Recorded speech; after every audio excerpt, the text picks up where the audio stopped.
Testing, 1, 2. Sound check for the recorder. Testing.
Subcommittee will come to order.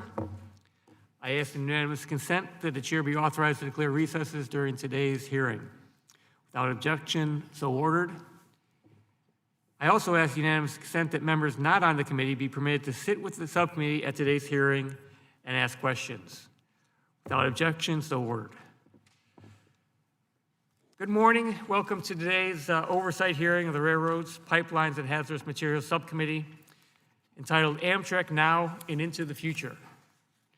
I'm glad we have a good crowd here, as I know there's something else of interest going on right now. And Mr. Crawford I was saying it was very quiet in here, and I thought everyone was watching it on the impeachment hearing on their phone, and Mr. Mr. Crawford said, I think it's on the TV there in front of the witnesses, but I don't think it really is. But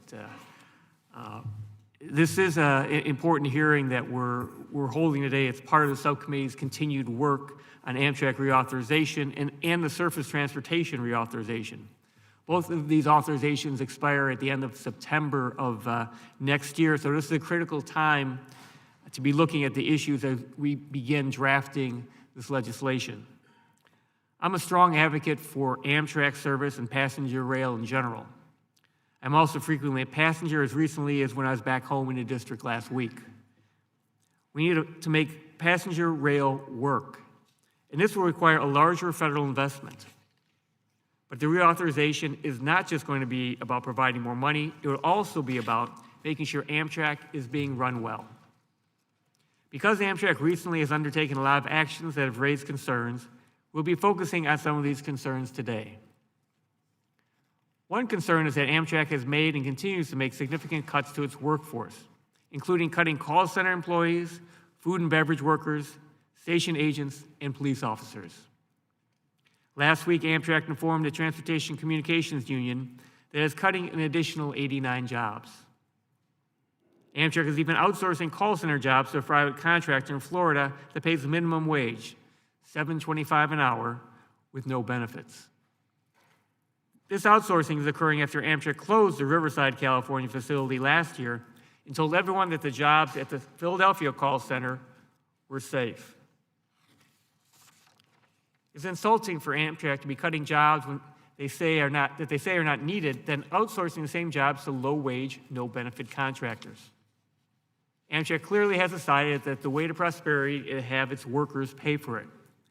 This is not the way to run this railroad.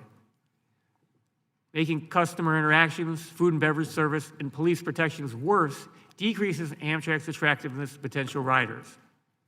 You do not get more riders or more revenue with a worse product.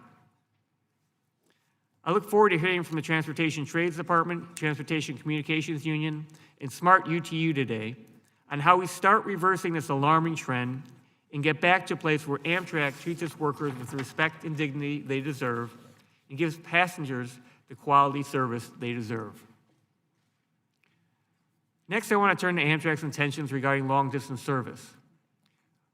When Congress created Amtrak in 1970, it clearly intended the railroad to serve the whole nation. The word national is in Amtrak's official name. Amtrak's long-distance services are a critical economic lifeline to many small towns throughout the nation. Oftentimes, Amtrak service is the only connection these towns have and are especially relied on by those who cannot drive, including seniors. Amtrak tried to end the Southwest Chief service in 2018, and Congress roundly rejected it. Any proposal from Amtrak to end other long-distance train services will be met with similar congressional reaction. Finally, I remain focused on a big issue to my constituents in the Chicago region, Amtrak's stewardship of Chicago Union Station. Tens of thousands of my constituents take trains in and out of CUS every day. 90% of all passengers who pass through CUS are passengers of Metro commuter rail. Amtrak has had some major issues this year at CUS, including falling concrete at the station that hit a Metro train and a disastrous service outage in February that lasted through multiple rush hours. And this issue was solely Amtrak's fault. Improvements must still be made at Chicago Union Station.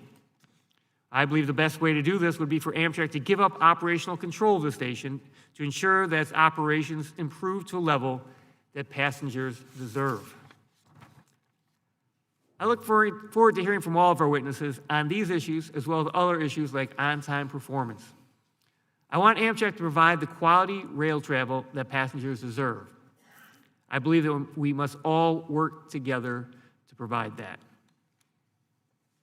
I will now yield back and recognize Ranking Member Crawford for the opening statement. Thank you, Mr. Chairman. I appreciate you holding the hearing today, and I want to thank our witnesses for being here as well.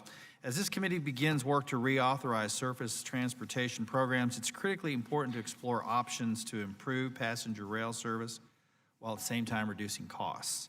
My district is served by Amtrak's Texas Eagle long-distance route with one station located at Walnut Ridge. I know that on-time performance has been challenging for this route, among others, and I look forward to hearing how on-time performance can be improved. While passenger rail moves fewer people than other modes, Congress must foster an environment that embraces innovation, provides flexibility, and makes rail service more competitive and financially viable. I'm also interested to hear about the future railroad route network envisioned by Amtrak and state railroad agencies supporting or interested in supporting state services. Today we'll hear about such a rail agency with direct experience working with Amtrak as an operator and with private contractors as operators. I look forward to discussing ideas on contracting as a way to provide the highest level of service at the lowest possible cost. Finally, railroad innovation leads to new technologies that make operations safer and more efficient. In turn, the rail network can handle increased demand and help relieve congestion on our roads. Thank you again to all of our witnesses for being here today, and I yield back the balance of my time.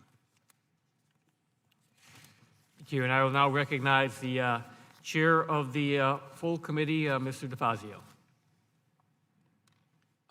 Thank you, Mr. Chairman, and thanks to the panel. I particularly want to welcome State Representative Nancy Nathanson from the Eugene area, one of my constituents. She has been a very dogged advocate for improvements to passenger rail in the state, and I think the elements of her testimony today will echo challenges that we're looking at nationwide in terms of providing better service with Amtrak. We are not unique. Our Cascades, Coast Starlight, and the Amtrak Cascades are scheduled for 2 hours and 30 minutes to Portland. It's about 108 miles to downtown Portland, the Union Station, and we don't ever come close to that time. And the challenges with the problems with freight railroads. If we could reliably get there in 2.5 hours, I would never get on Interstate 5 again. You never know. You can drive in 1 hour, 50 minutes, or it might be 3 or 4 hours, depending upon traffic and accidents and other things. So reliability is key in terms of having a schedule that you can rely upon. And secondly, basically frequency is also critical. There are some here who think we shouldn't have a national rail system for our country. We're borrowing $17 billion a year, even though we passed fake pay-fors when the Republicans did the FAST Act. The fact is we're borrowing $17 billion a year to put into the Highway Trust Fund. Now, some 20% of that goes to transit. The rest of it goes to highways. So that's a pretty big subsidy for highways and bridges.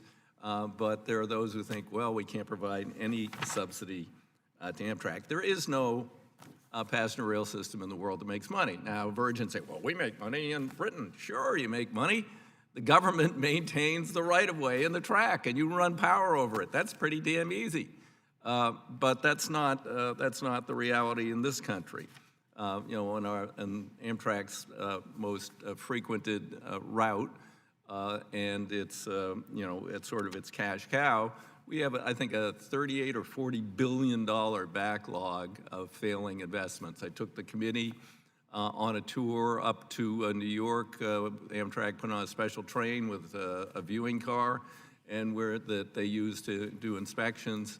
We saw some of the best engineering work, incredible engineering work that was done between 1872 and 1933. Unfortunately, things wear out. The tunnel under Baltimore, brick. The water mains above it, which the city hasn't maintained, are leaking. And we have a brick tunnel where it rains perpetually inside. Now, how long is that going to last? If that fails, the East Coast is paralyzed. Then we get to the Portal Bridge up in New Jersey, where the Trump administration is withholding approval because they're saying even though the state is going to borrow TIFIA funds and the state has to pay them back, that doesn't count, although it always has, as a local match. They've got to pay them back. They want them to pay a higher interest and go borrow the money from Wall Street or Trump Inc. or something like that. I don't quite get it. And the Portal Bridge, when they open it, they have to send out a large crew of people and one really big guy with a sledgehammer who finishes it off to get it back in place. The design is done. We're just waiting for the administration to stop dragging its feet.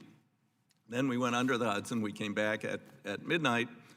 They closed down one of the tunnels, and we went in to see the improvements in the tunnel. 1933, they put in knee walls in the tunnel. They ran 12,000-volt cables through there to electrify the trains going under there so people wouldn't choke on the whatever, I suppose, originally probably coal or diesel. And it got flooded during Sandy. And now the concrete is spalling, and every once in a while, kaboom, the 12,000-volt cable blows up, and it takes a very long time to repair it. If either of those tunnels fails, it's $17 billion a year to the American economy. It's not just a New York problem, not just a New Jersey problem. It's a problem for the whole nation. $17 billion a year in lost economic activity.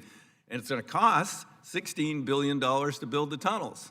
But the environmental statement is sitting on Secretary Chow's desk because Trump is involved in a little boy peeing match with Chuck Schumer, and now he's moved to Florida, so he doesn't give a damn at all if that fails.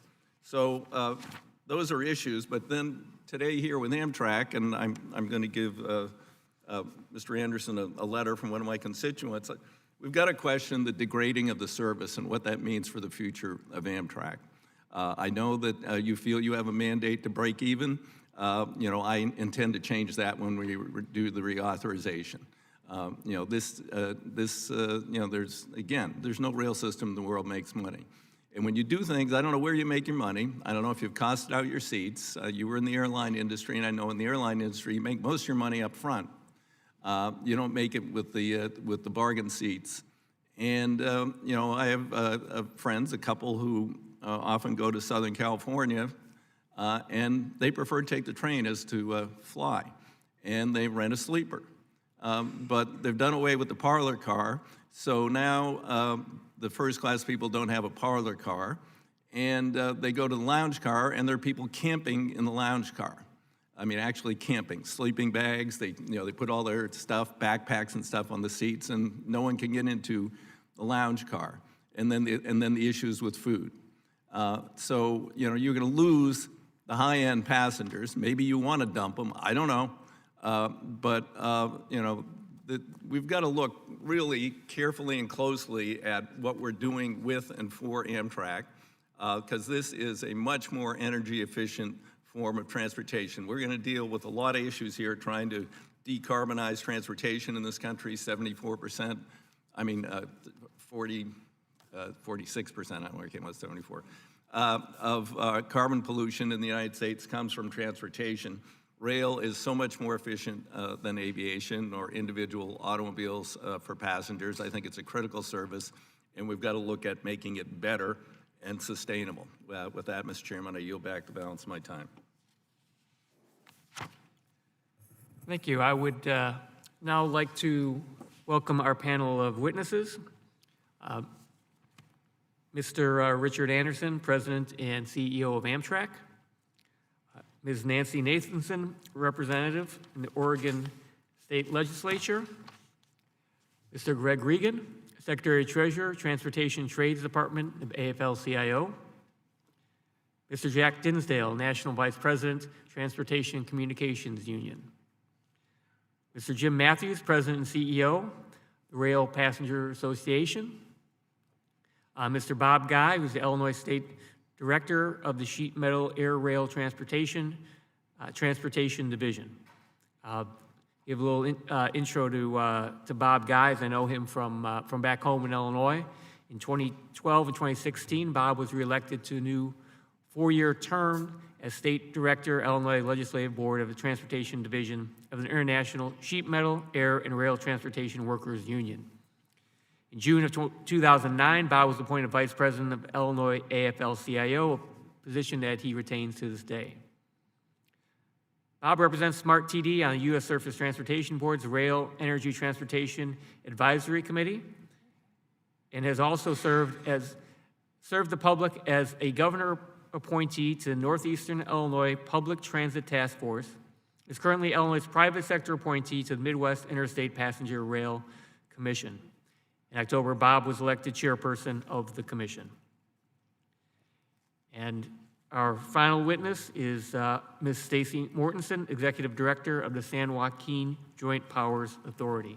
I thank all of you for being here today. Look forward to your testimony. Without objection, our witnesses' full statements will be included in the record. Since your written testimony has been made part of the record, the subcommittee requests that you limit your oral testimony to 5 minutes.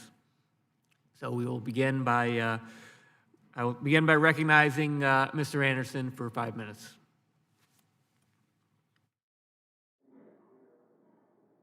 Thank you, Mr. Chairman and members of the committee. I appreciate the opportunity to be here today to speak on behalf of Amtrak and the good people that work at Amtrak. 2019, despite some of your anecdotal comments, was a record-breaking year for Amtrak in ridership, revenue passenger miles, and customer service approval scores. But most importantly, the last time I was here, or 2 times ago, our main focus was safety. And I'm pleased to report that Amtrak has had a very successful year installing PTC with our host railroads, and we're in full compliance with the PTC statute, and we have implemented the first SMS program, the safety management program, in the rail industry ahead of the FRA guidelines. If you look across our safety statistics, we had significant improvement in all of the key safety metrics across Amtrak. And I think that's probably the first and foremost policy issue we should always keep in front of mind. Let's move to reauthorization. A lot of people will take a lot of criticisms of Amtrak, and I'll try to answer those as we go, but we're really here to think about what the future is. And when we think about America adding 100 million people over the course of the next 30 to 40 years, those people are going to live in urban areas and in urban corridors. We already see that. And in many areas in the country, Amtrak has turned into the key inner city mode of transportation because we have to address climate change. And we can't address climate change just by adding more lanes because there isn't more room for more lanes on an interstate highway system with about 18,000 miles. The most efficient way to get people short haul between cities in this country is going to be on trains. We already see it in the Northeast Corridor. We carry or support 800,000 trips a day on a busy day between Washington, D.C., Boston, and Springfield.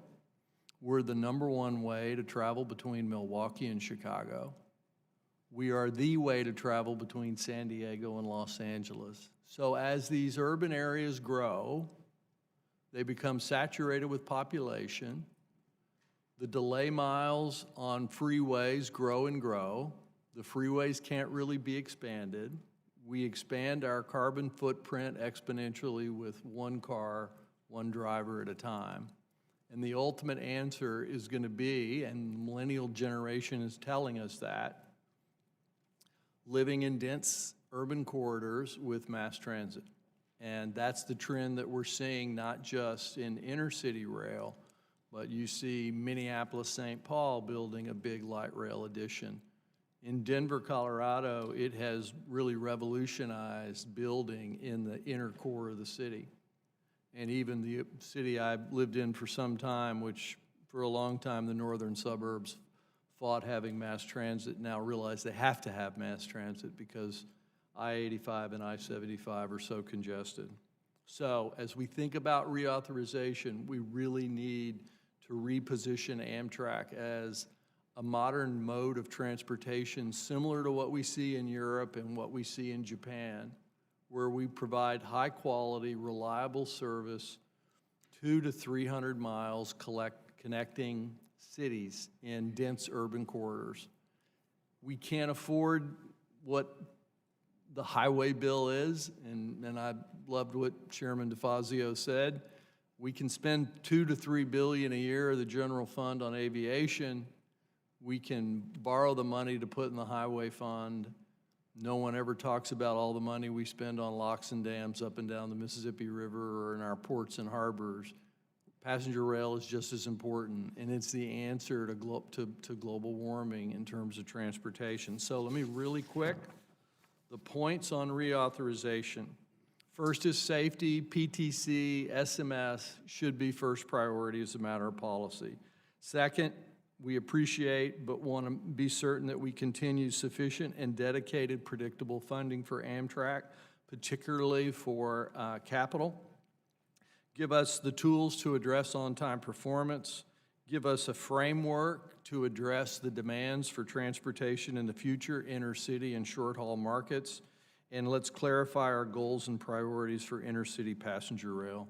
Thank you for the opportunity to be here today. Now recognize Representative Nathanson for 5 minutes. Chairman Lipinski, Ranking Member Crawford, Chairman DeFazio, and other distinguished members of the Subcommittee on Railroads, Pipelines, and Hazardous Materials, thank you very much for the opportunity to be with you today and provide testimony. My name is Nancy Nathanson. I'm a member of the Oregon State Legislature in my 13th year.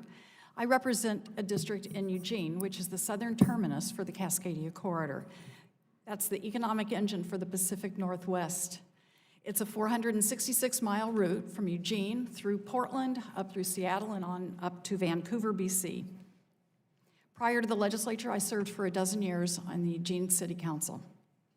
Eugene is the second largest city in Oregon, home to the University of Oregon and a rapidly growing tech business scene. We are connected to Portland and Seattle by the Cascades service. That's a state-supported service. With over 806,000 riders in the last fiscal year, Amtrak Cascades is one of the most heavily traveled corridors in the country. Amtrak is a vital transportation service. Instead of giving driver's licenses, young generations are turning to ride-hailing services, bikes, and trains. Seniors are driving less. Workers and students are choosing to take the train because they want to be productive on their commutes rather than gripping the wheel on a clogged highway. During the 2015 Oregon legislative session, funding for our passenger rail service was on the chopping block. I convened meetings with colleagues, I testified in legislative committee hearings, and by the end of the session, funding was restored to maintain passenger train service in this corridor so that Eugene could be connected by train to the rest of the Pacific Northwest. Oregon is not a rich state. Still, we choose to invest in infrastructure and operations for passenger rail. We picked up the cost of the state routes. We picked up the increasing costs of Amtrak. We purchased and maintained train sets. We invest in upgrades, like replacing an old 1906 rail bridge that was slowing us down. By replacing it, we were able to increase speed from 30 to 70 miles an hour on that stretch of track. And then in 2017, we designated about $2.6 million for new siding. In the last few years, the state has been spending about $12 million a year on passenger rail. Passenger rail is underfunded, and we could use a federal partner. In my district and across the state, we have an immediate need for better service and more trains to increase mobility and to support a regional economy and workforce. There are issues Congress can address. Funding to support service. Oregon has a 20-year plan to expand passenger rail service with up to 6 round trips between Eugene and Portland. Plus, the eastern part of the state is looking to restore service on the Pioneer route. We know the demand is there, and the demand would be even greater with more reliable service and more frequent options. This is the most congested transportation corridor, and it's getting more so. 2, funding for infrastructure. Our constituents face frequent delays, and our economy is held back by a sluggish system. It suffers from at-grade crossings, antiquated switching equipment, and lack of sidings long enough to accommodate extended trains. Commerce and emergency services are suffering from these blocked and congested crossings, and I hear the same from legislators representing rural districts. It's not just an urban problem. Congress could invest in improvements and see major local benefits. And lastly, performance. In addition to more speed and more service, we need reliable schedules. Passenger trains are often delayed. It has happened to me and to my constituents. Cascades has a 73% on-time performance. Roughly 3/4 of the delay is due to freight rail interference. Although federal law requires railroads to give preference to Amtrak passenger trains, there are no national standards for measuring on-time performance, and without some clear metrics, I don't see how we're going to see improvement. We need metrics and we need enforcement. Our constituents are asking us to fix the problem. Just last week, I talked again with a successful high-tech business owner in Eugene who travels frequently to Portland, where the other half of his staff are located. He chooses to ride the train because he wants to use his time, not waste his time. A retired real estate broker continually presses me at Chamber of Commerce meetings, asking me to support and work for more frequent train options and better service. Our young population, our seniors, our gig economy, and our tech workforce, they all see the value of passenger trains, and they are asking for more. Investing dollars and time in passenger rail meets multiple objectives in economy, environment, and energy. It is time to put more muscle into a platform in operations and infrastructure that's safe and efficient so that Amtrak can succeed. Thank you. Thank you, Representative. Now recognize Mr. Regan for 5 minutes. Thank you, Chairman Lipinski, Ranking Member Crawford, and Chairman DeFazio. On behalf of TTD and our 33 affiliated unions, I'm very pleased to be here today. Our unions represent frontline workers across America's passenger rail network, including those who operate trains, maintain and repair equipment, provide quality customer service both on and off board, and who construct its facilities. There is no one who knows Amtrak like these workers, and you will not find a greater advocate for passenger rail in this country than transportation labor. Historically, we have been the loudest voice pushing for more funding for Amtrak, for increasing and improving service, and for modernizing the infrastructure and equipment that moved passengers on 32 million trips last year across more than 20,000 miles of track. We know firsthand the economic value that Amtrak brings to the communities it serves, and we know the vital role that Amtrak plays in connecting our entire nation across its vast multimodal transportation network. We also know that Amtrak must grow significantly in the years ahead to keep pace with the demands placed on the network. Amtrak workforce stands ready to do our part, but in order to do so effectively, we need a dependable partner in Amtrak, and we need your help to provide the funding and policy necessary to drive that growth. Specifically, we are calling for meaningful funding increases, policies that support middle-class rail jobs, much-needed safety improvements, preservation of Amtrak's national network, and the outright rejection of plans to slash or degrade service. First, we need a significant boost in federal investment for Amtrak, as I know many people have already said today. For too long, shoestring budgets have crippled this carrier's ability to make forward-thinking investments and long-term capital improvements. This is evidenced by Amtrak's $33 billion repair backlog, and $28 billion of which is needed for repairs in the Northeast Corridor, where workers and passengers rely on bridges and tunnels that are more than a century old. We simply cannot meet the demands of the future if we let existing assets languish and fall behind due to chronic underfunding. And to those who think investments in this carrier will only benefit the Northeast, I ask you to look at Amtrak's extensive network, which connects more than 500 towns and cities in 46 states. Just as on the Northeast Corridor, these communities depend on adequate authorizing levels to address their own needs and maintenance backlogs. Greater investment will also allow Amtrak to expand service not just to the communities it already serves, but also to new high-density service corridors, such as those suggested by Mr. Anderson earlier. An idea we fully support, as long as it does not come at the expense of Amtrak's long-distance service or its national network. Doing away with the cross-country system would be catastrophic for the communities that rely on Amtrak service and would eliminate thousands of good jobs. These routes also serve as a feeder system that bring passengers to higher density routes, such as Northeast Corridor and our state-supported routes. Rail service must not be treated as a zero-sum game, and Congress should use the reauthorization process to cement Amtrak's role as a true national passenger railroad. We also know that Amtrak's success is the direct result of the hard work of its dedicated, skilled, and experienced workforce. Our unions stand ready to move forward with Amtrak, but their members cannot be left behind. Efforts to cut jobs or outsource existing Amtrak functions to low-wage, anti-union contractors will not be tolerated by our unions. The resulting drop in quality will not be tolerated by the American public, and neither should be tolerated by this body. Reauthorization is also an opportunity for Congress to end its micromanagement of food and beverage service by removing a provision in the FAST Act that directed Amtrak to eliminate these so-called operating losses. Further, any expansion of passenger rail service must not be used as an opportunity to gut existing rail-specific worker protections. These asks are based on a deeply held belief that a strong union workforce promotes a better Amtrak that provides a high standard of service, which incentivizes ridership and strengthens the company. Unfortunately, we are concerned that Amtrak's current leadership does not share this vision. Instead, the carrier seems more interested in outsourcing good jobs to the lowest bidder than meeting mandates established by Congress and, in turn, serving the American public. Finally, Amtrak reauthorization is an opportunity to improve safety on the railroad for both its passengers and its employees. We have previously proposed legislation to address the scourge of assaults against passenger rail workers, including the 2017 shooting of an Amtrak conductor in Illinois.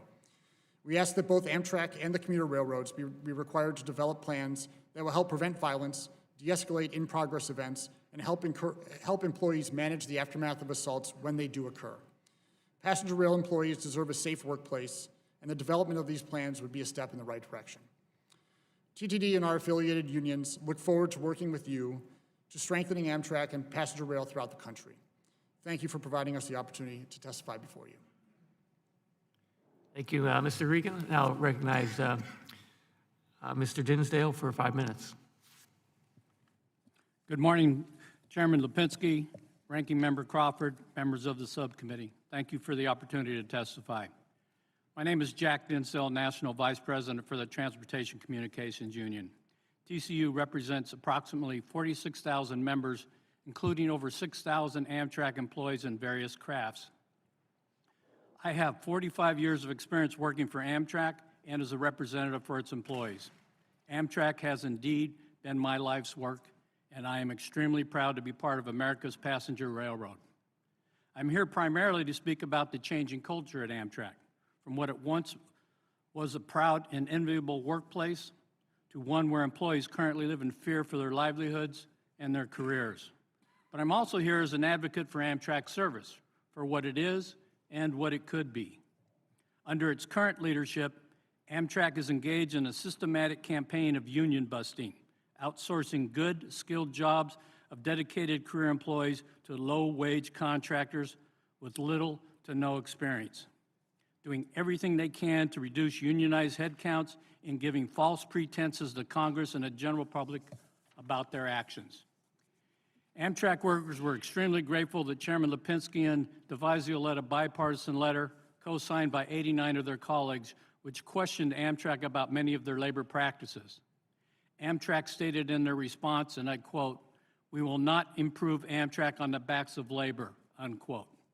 Under current leadership, Amtrak has abolished at least 700 TCU members' jobs, and we've been told there are more on the way. Sadly, when it comes to Amtrak, all too often we get mired in spreadsheets and data, that our employees are viewed as just numbers to be played with from a cubicle in Washington, D.C. For onboard service, we're seeing Amtrak weaponize the FAST Act language that mandates they eliminate losses on food and beverage. Unfortunately, instead of viewing the food and beverage language as an incentive to increase revenue or enhance service level, Amtrak views it as a license to reduce headcounts and degrade service by turning quality fresh meals into indescribable reheated airline calories. How else do you explain the current leadership's abandonment of the Coast Starlight's Joint Oversight Committee, a labor management collaborative that formulated and executed new services and products that added millions in revenue and helped better the bottom line? Indeed, it appears Amtrak is reliving the past by adopting the same self-sabotaging tactics the freights used when they wanted to jettison passenger service. It's important to remember the human impact of these cuts, especially since they're coming off the backs of Amtrak's frontline workers. The onboard service personnel are skilled professionals, like the crew of the Coast Starlight Train Number 11 from last February, whose heroic actions were lauded by the passengers they served for 36 straight hours. In addition, these employees are trained as first responders, they're in first aid, and identifying threats such as terrorism or human trafficking. Another instance of Amtrak's anti-union campaign would be the elimination of rural station agents in 2018. Fortunately, there was a large public pushback, and the House and Senate FY 2020 appropriations bill both direct Amtrak to restaff these stations. Our members are eager for that bill to pass so they can get back to work. And perhaps the most egregious and callous of Amtrak's outsourcing was the Riverside Call Center, where Amtrak ignored bipartisan calls from over 40 members of the House and Senate and abolished over 500 jobs, and all because of a supposed drop in call volumes and a push to get real estate off their books. Today, Amtrak still owns the Riverside facility, and their outsourcing facilities employ at least 350 people and counting. Riverside was never about call volumes. It was about union busting, period. As part of my testimony, I've attached an interview of former Amtrak CEO, the late Joe Boardman, where he detailed the many flaws he saw with Amtrak's current direction, including how Amtrak is treating its employees. His interview provides food for thought. As we enter reauthorization, we've outlined how Congress could provide a new leadership structure for the railroad by reforming Amtrak's board of directors. We believe the board should be comprised of various stakeholders whose interests are aligned with the success of Amtrak and have experience delivering passenger rail solutions for this country. However, we would caution this Congress about waiting for reauthorization because, as we see it, there may not be much of a railroad left to save. In the near term, Congress must hold Amtrak accountable through the appropriations process and ensure that Amtrak abides by the national vision set forth in current law, not the mission its current leadership seems to be forging ahead with. Finally, our intention in testifying today was not just to talk about job losses or outsourcing or the conversion of good middle-class careers into low-wage jobs. Our intention is to see Amtrak thrive and grow. Our members want Amtrak to be successful because it's the railroad they've serviced and loved, and it's their life's work. And who wouldn't want their life's work to succeed? Thank you for the opportunity to testify. Thank you, Mr. Dinsdale. Now recognize Mr. Matthews for 5 minutes. Thank you. Good morning, Mr. Lipinski, Mr. Chairman, Ranking Member Crawford, Chairman DeFazio, and all the members of this subcommittee. Thank you for inviting me to share our views on the present and future of Amtrak. And thank you for your leadership of a national conversation about Amtrak's future that's critical to tens of millions of people in hundreds of American towns. I'm Jim Matthews, President and CEO of the Rail Passengers Association. We're the oldest and the largest organization speaking for the more than 40 million Americans who rely on trains of all kinds. Our 28,000 members work every day for more trains, better trains, and stronger infrastructure. This makes communities safer, more accessible, more productive, and it improves the lives of everyone who lives and works in towns all across America. It's an exciting time to consider rail's future, but it's also a challenging time, fraught with risk if we make the wrong decisions, decisions that will be felt for decades to come. People are embracing rail to solve America's growing mobility problem. Passenger trains are enjoying their strongest support in decades. Amtrak had a record 32 million passengers this year, and ridership's up across much of the system. This Congress has demonstrated real vision in recent years by making sensible rail investments to serve people, not just cars. And it's not just Congress that's investing. There's great work being done by states and the private sector to bring next-generation service to America's 3 most populous states. Virgin's Bright Line between Miami and Orlando, Texas Central's all-private Houston-Dallas high-speed line, and of course the California high-speed rail project connecting San Francisco to Los Angeles. Better yet, Amtrak, for the first time in many years, is itself advancing a growth vision, looking ahead to more than just operating the same network it has for decades.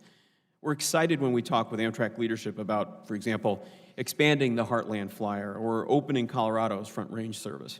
We applaud this vision, and we will do everything we can to see more Americans in more places get more train service, with dedicated funding for new cities and frequencies in short corridor markets that are ripe for better service. But Amtrak sometimes talks about a future that leaves out many Americans, hinting that there aren't enough demand indicators to justify connecting places like Kansas or New Mexico to the rest of the country, or to staff call centers or smaller stations, or to feed passengers on longer journeys.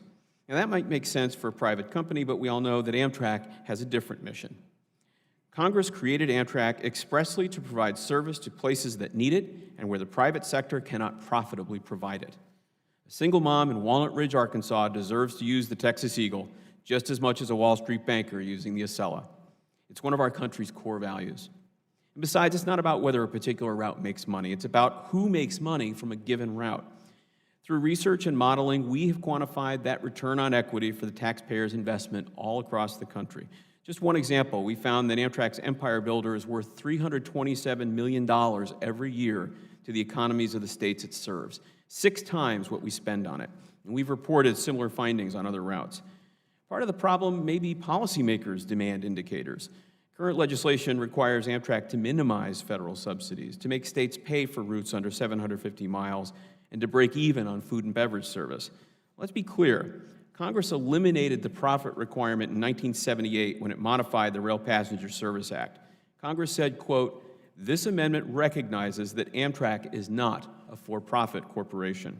So let's stop talking about profits and use the reauthorization to address real challenges in Amtrak's future. On-time performance is the biggest threat, and a lot of the blame rests with the host railroads. Hosts have also hamstrung Amtrak on new service, declaring, for example, that it could cost $2 billion to connect New Orleans to Jacksonville. That's how much it cost NASA to send a rover to Mars. We need congressional leadership to set up a shared use advisory commission involving all stakeholders, including riders, to work out a truce so that Amtrak can get down to the business of connecting America. We also think it's time to help Amtrak enforce passengers' rights to be on time. It's time to enshrine Amtrak's national network mission into law. It's time to create a predictable, dedicated funding stream for rail travel. It's time to create and fund new service where it's needed, and to buy new coaches and dining cars. That includes fully funding Amtrak's outline to refresh and replace superliners. That can't come soon enough for our members, who carry self-help kits like mine when they travel. It's time to accelerate Amtrak's fleet plan. It's time for Congress to act to be sure local investments aren't stranded by network planning over which communities have little say. And it's time for more transparency and data-driven decision-making, both at Amtrak and at the FRA. It's time Amtrak adopted the avoidable cost accounting method required by statute. And we think FRA can be more effective if it can gather and report on railroad metrics in the same way that the FAA does for airlines.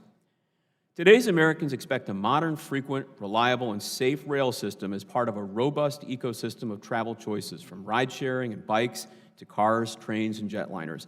It's what America deserves. We at Rail Passengers stand ready to work with authorizers and all stakeholders to make it happen. Thank you. Thank you, Mr. Matthews. Now recognize Mr. Guy for 5 minutes. Thank you, Chairman. Thank you, Ranking Member Crawford and Chairman DeFazio for holding this hearing today. It's an honor to be part of the panel. As you said, my name is Bob Guy. I serve as State Legislative Director in Illinois for Smart Transportation Division. Nationally, we have... Can you pull your mic a little closer? You bet. All right, thank you. Nationally, we represent 80,000 transportation workers, most of whom work in the passenger and freight rail operating crafts. As Congress undertakes reauthorization of the FAST Act, it is important to note that in 2015, and the first time in legislative history, intercity passenger rail and Amtrak reauthorization language were included as part of this comprehensive 5-year surface transportation reauthorization. In doing so, Congress laid the groundwork for the development of a truly multimodal transportation system. Congress should build on that momentum by increasing Amtrak funding levels, which allow for current operations to flourish and be able to plan for future growth throughout the entire network. There's no better way to accomplish those goals than having predictable, dedicated funding that will help preserve and grow the Amtrak authorization provisions in Title 11 of the FAST Act. As with all modes of transportation, long-term, robust, stable federal funding for Amtrak service and development is crucial to its success. We ask that Congress reauthorize and continue strong funding for Amtrak and the 3 rail grants created in the FAST Act. These grants, administered by the Federal Railroad Administration, would also greatly benefit state corridor service that has seen substantial ridership and revenue growth over the last decade. There's already a buzz in the Midwest with the announcement last week of FRA's Restoration and Enhancement Grant Fund availability of $24 million. These grants are successful and they work. The grants would also solidify Amtrak partnerships with states by preserving the reliable federal funding that is needed to expand and improve service along these successful corridors. Along with strong federal funding, Congress should also identify possible revenue streams solely for the use by Amtrak and intercity passenger rail projects that benefit state-supported service and the national network. State-supported corridor service should supplement, not replace, Amtrak's national network. Far too many rural communities would lose vital transportation service if long-distance service was reduced and/or eliminated. In the Midwest alone, we have seen modest ridership growth on the 8 long-distance routes that originate in the nation's largest rail hub of Chicago. We have 80 station stops in the Midwest, with many of them in rural communities not served by other reliable means of transportation. Long-distance service must be protected. As railroad workers, we want a strong rail industry, both freight and passenger. Our members and rail labor in general provide vital work that allows our economy to thrive and people to get to where they need to be in an environmentally friendly and safe fashion. Reauthorization must continue to ensure that strong worker protections are in place for those who perform core traditional railroad work. Congress must ensure worker protections provided under rail-specific statutes like the Railway Labor Act, Railroad Retirement Act, and the Railroad Unemployment Insurance Act remain intact. Rail workers are stakeholders in the industry, and these protections allow us to partner with Amtrak and states to help improve and expand service across the country. These worker protections are most important when considering risky privatization agendas that some might have.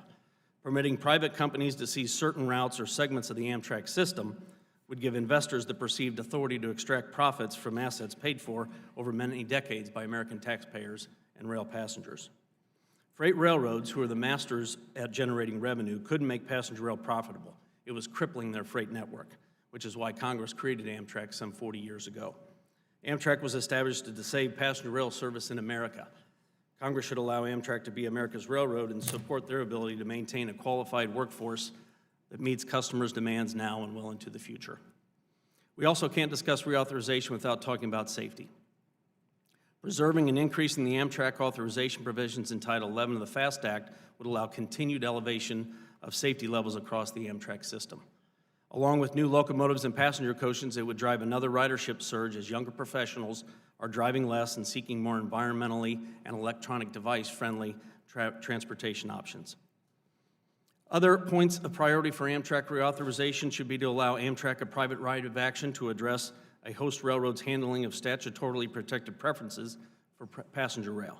Amtrak needs to have more options when dealing with delays caused solely by a host railroad.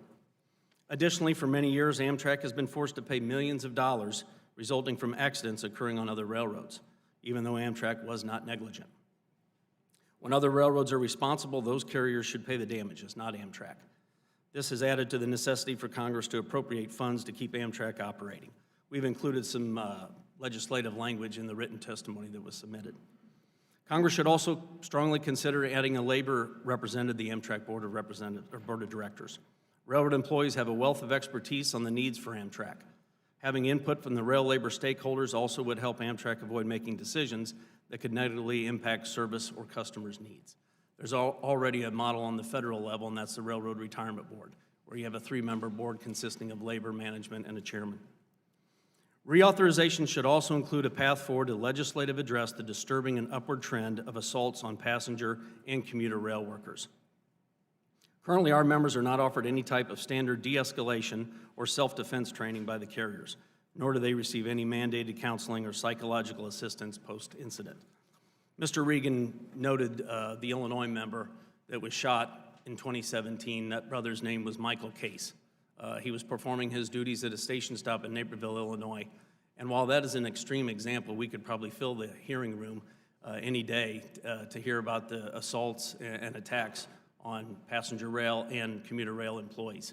There's also been some efforts already. As a result of that 27 incident, our own Illinois Senator Tammy Duckworth introduced the Passenger Rail Crew Protection Parity Act, and there is currently 2 pieces of transit employee assault legislation in both the Senate and the House. Such legislation could simply provide passenger and commuter rail crew members the same federal protections as airline crew members. Finally, Congress, when considering Amtrak reauthorization, must also take a hard look at the effects that longer freight trains and so-called precision scheduled railroading are having on passenger rail on-time performance. A recent Government Accountability Office report found that freight trains are 25% longer and a byproduct of PSR. Poor on-time performance costs Amtrak and state-supported service ridership, which in turn costs revenue. We have a corridor in Illinois where on-time performance sits below 30%. That's simply unacceptable. Public dollars, both federal and state, are invested into private host railroad infrastructure for the purpose of benefiting passenger rail, not the other way around. Congress needs to hold the host railroads responsible for their handling of passenger rail because the protection of public funds warrant it. Once again, thank you, and I'll be looking forward to answering any questions. Thank you. Thank you, Mr. Guy. And finally recognize Ms. Wardenson for 5 minutes. Thank you, Chairman Lipinski, Ranking Member Crawford, and Chair DeFazio, and the other members of the esteemed committee. I serve in 2 oversight roles in California that are relevant to the discussion before you today. I'm the Executive Director of the authority that manages the San Joaquin Amtrak intercity service, the 6th largest corridor in the nation. I've also shepherded the ACE commuter rail program based out of Stockton in the Central Valley for the last 20 years. Both these services do run through the Central Valley and into the urban areas of the greater San Francisco Bay Area and Sacramento. From these 2 roles, I've developed a unique perspective on the differences between managing an Amtrak contract and managing Herzog, a private sector unionized contractor, on 2 systems that are both fully funded by the state and local taxpayers. Shockingly, despite both of these being publicly funded, one route costs 3 times as much as the other on a per passenger mile basis. While working on this testimony, I was inspired by the great Charles Dickens, and the following is my tale of 2 services. ACE and the San Joaquins. It was the best of times, it was the worst of times. One of our operators focuses on customer responsiveness, data sharing, collaboration, and shared performance expectations. Costs are rational, they're developed jointly with our agency, and worked in a true partnership. Because of these factors, this service is growing. The other operator focuses a lot on protecting its proprietary data, solely develops its own service plan, staffing allocation, and other costs without our input, has no shared performance objectives with our governing board. Costs are not rationally tied to actual service provided. Management suggestions by the agencies are often discarded, and the operator seems to have no incentive or interest in partnership. Because of these factors, this service is declining.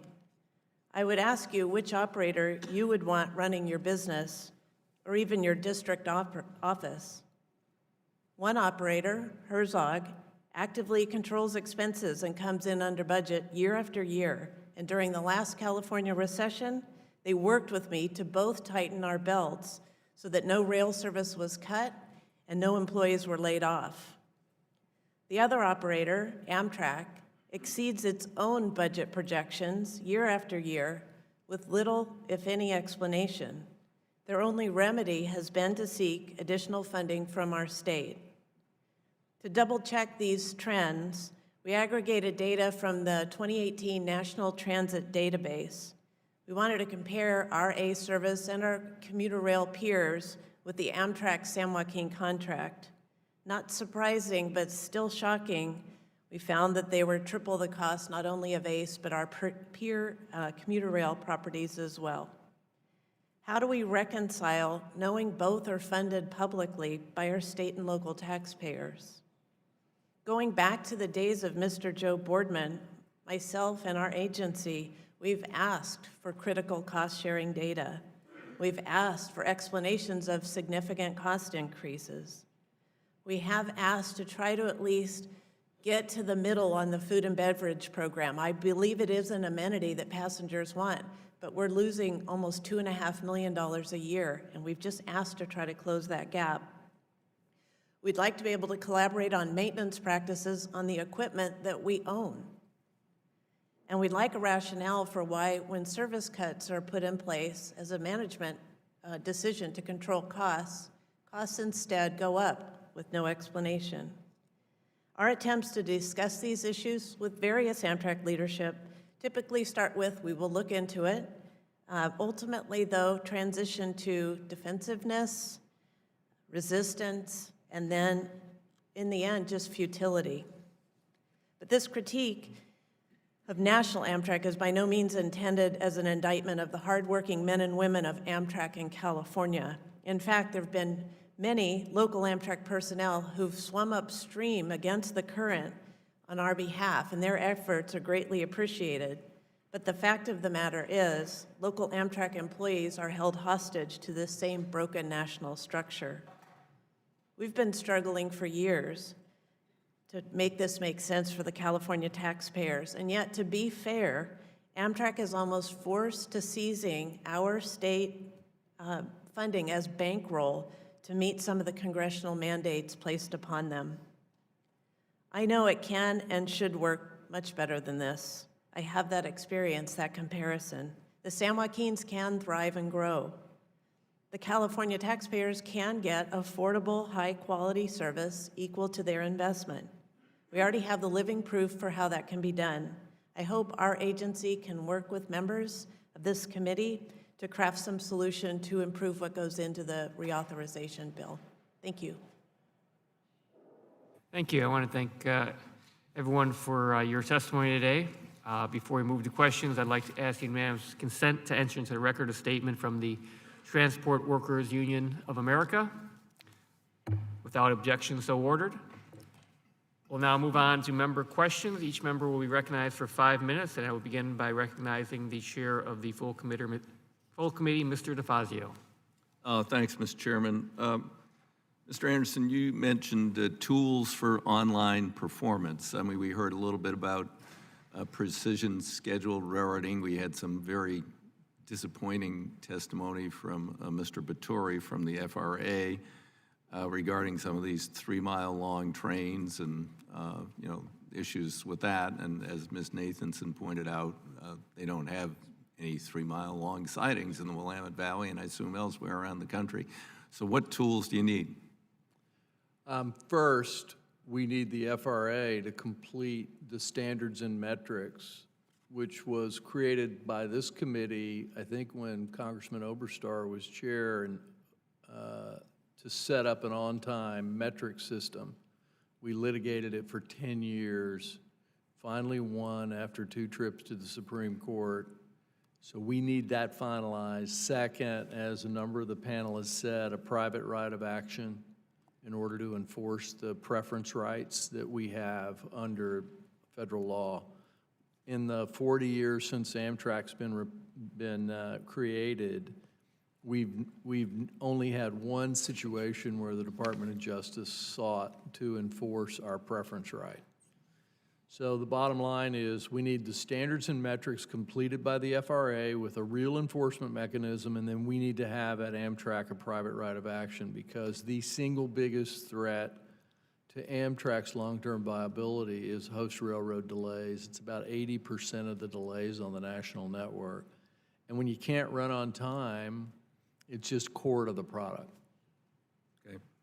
I'd also, in reference to my constituents and their concerns, who purchase sleeper cars, I would like, and we won't go into it now, but just sort of an analysis of what your revenues are or potential revenues from that kind of service versus, a full coach car, and how that all pencils out. Because, I mean, and I will hand you his letter on the way out. I have to leave early, but I'd like to know.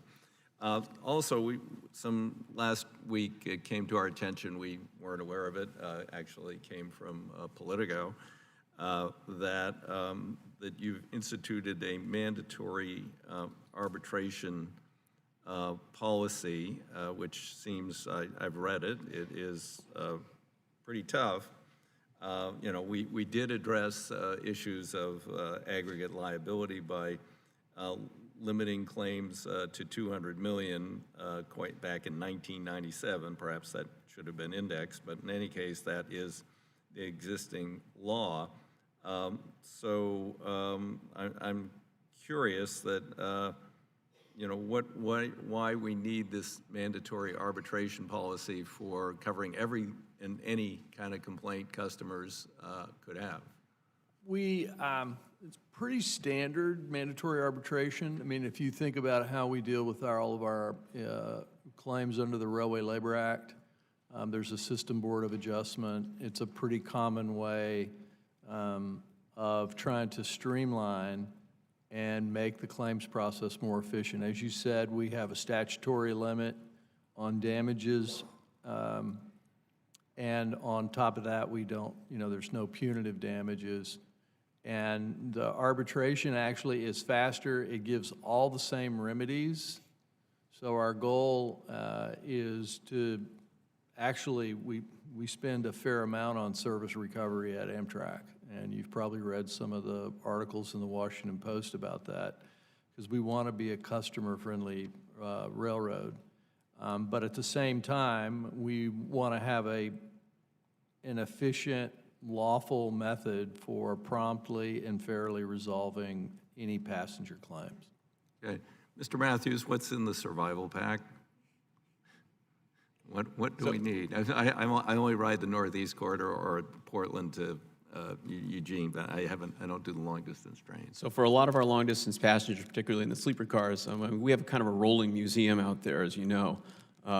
So the savvy passenger carries duct tape, shims, plastic and wooden, to kind of keep the doors from rattling, Velcro for repairs on the Velcro that holds the curtains together, so that way you can actually keep your curtains closed. There's usually, I've got in here a little hand sanitizer, you never know, and then also a power strip, because there's really never enough power in the cabin to do what you got to do. But everyone has their own version of this, but Velcro and duct tape are pretty common. Mr. Anderson? We are making really big investments in the long-distance equipment right now. We're replacing all the locomotives. We took our grant from last year. We're going to make an $800 million investment on all new locomotives for the long-distance network. We're replacing all the bedding, all the pillows, all the mattresses in the long distance, and the Superliner 2s and Amfleet 2s, which are the coach cars, we're putting through complete overhauls in our shops in Beech Grove. So we're making a lot of investment, and to your point, we grew long-distance revenue and long-distance passengers this year faster than Amtrak has grown it in probably the last 10 years.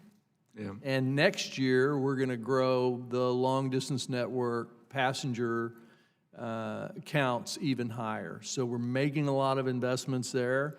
We hear you loud and clear about the importance of the national network, but we can't do it if our passengers have equipment that's not in good shape. So we're putting a lot of the national grant, probably all in about $900 million into the long-distance service. Yeah, about 10 years ago, and I'll be done in a moment, Mr. Chairman, I remember having, I think it was about then, Mr. Boardman here, and I was predicting with the baby boom retiring and with air travel so unpleasant, that more and more people who had time would opt to do that, and I think you're seeing some of that, but we do have to provide them a quality product. Thank you, Mr. Chairman. Chair, I recognize Mr. Crawford, Ranking Member Crawford, for 5 minutes. Thank you, Mr. Chairman. Mr. Anderson, I hear you right. You're replacing your locomotives? Yes, sir.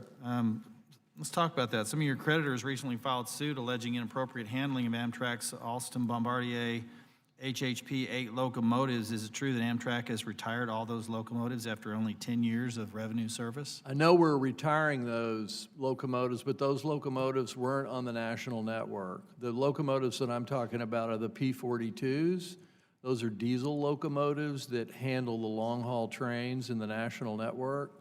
Those locomotives are worn out, and we did an RFP, and probably the most important thing we can do for Amtrak is to replace the P-42 long-haul locomotives. What's Amtrak doing with the HHP 8 locomotives today?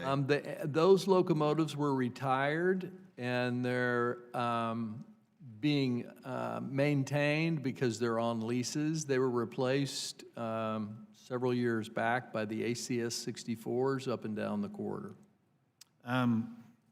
Switching gears just real quick, it's my understanding that some Amtrak trains operate with one crew member in the cab of the locomotive.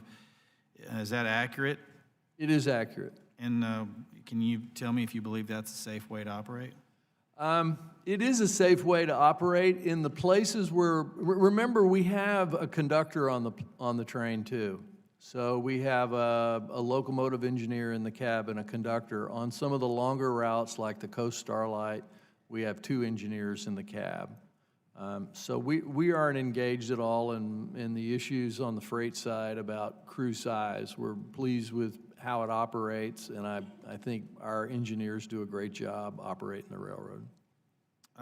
Ms. Mortensen, in your testimony, you mentioned your unique experience operating both an intercity passenger rail service operated by Amtrak and a commuter rail line that utilizes a private operator. Groups such as the National Railroad Construction and Maintenance Association like to remind us of the many cost and efficiency benefits of contracting work to private contractors. Can you expand on the pros and cons of contracting out and your experience with private operators?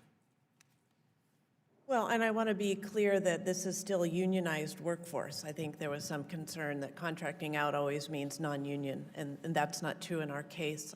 I would say that when we first went out to bid, Amtrak, Bombardier, and Herzog bid, and the cost structure is one very large factor, but I think the partnership approach, working together with the agency, working as an extension of staff, following performance metrics, I think that is a big, big difference than Amtrak operating state-supported routes from a national perspective. Thank you. Yield back. Okay, I'll now recognize myself for 5 minutes. I want to first start with some things that I think the panel will have agreement on. First of all, I assume everyone agrees that increased infrastructure spending for Amtrak, it would be helpful to Amtrak, and this next bill would be something good to do. So I think everyone's nodding yes. Does everyone agree, a little more thorny point, but I think everyone seems to agree on giving Amtrak a private right of action. Anyone disagree with that? All right, so we'll start. Good, we have things that there's agreement on. So let me move on to some other issues. I want to ask Mr. Regan, Mr. Guy, and Mr. Dinsdale, how do cuts to Amtrak employees hurt, one, safety, and two, how does it hurt Amtrak service? If you could be quick, just give me a couple of examples on each. Let's start with Mr. Regan. Well, I think if you look at the services being provided, I think it hurts ridership if you're cutting back on food and beverage employees, for instance, if you're cutting back on call center employees, if you're cutting back on the station agents, you're hurting the customer experience in that regard. And I think it's going to drive down ridership and in the long term not be healthy for the railroad. You go, Mr. Dinsdale? Yes, in regards to the safety issue, Amtrak employees are trained in emergency evacuation, first aid, and on the other side, as far as the service, it's important to understand how skilled these people are. Now, you saw this bag. Every train attendant that I know carries something in their bag that they've fashioned out of their own home because of things that go wrong on the train, whether it's air conditioning or toilets, something that they have that they can fix en route. Instead of telling a passenger, look, we have no one on here, we're going to have to wait till we get to Albuquerque or Denver.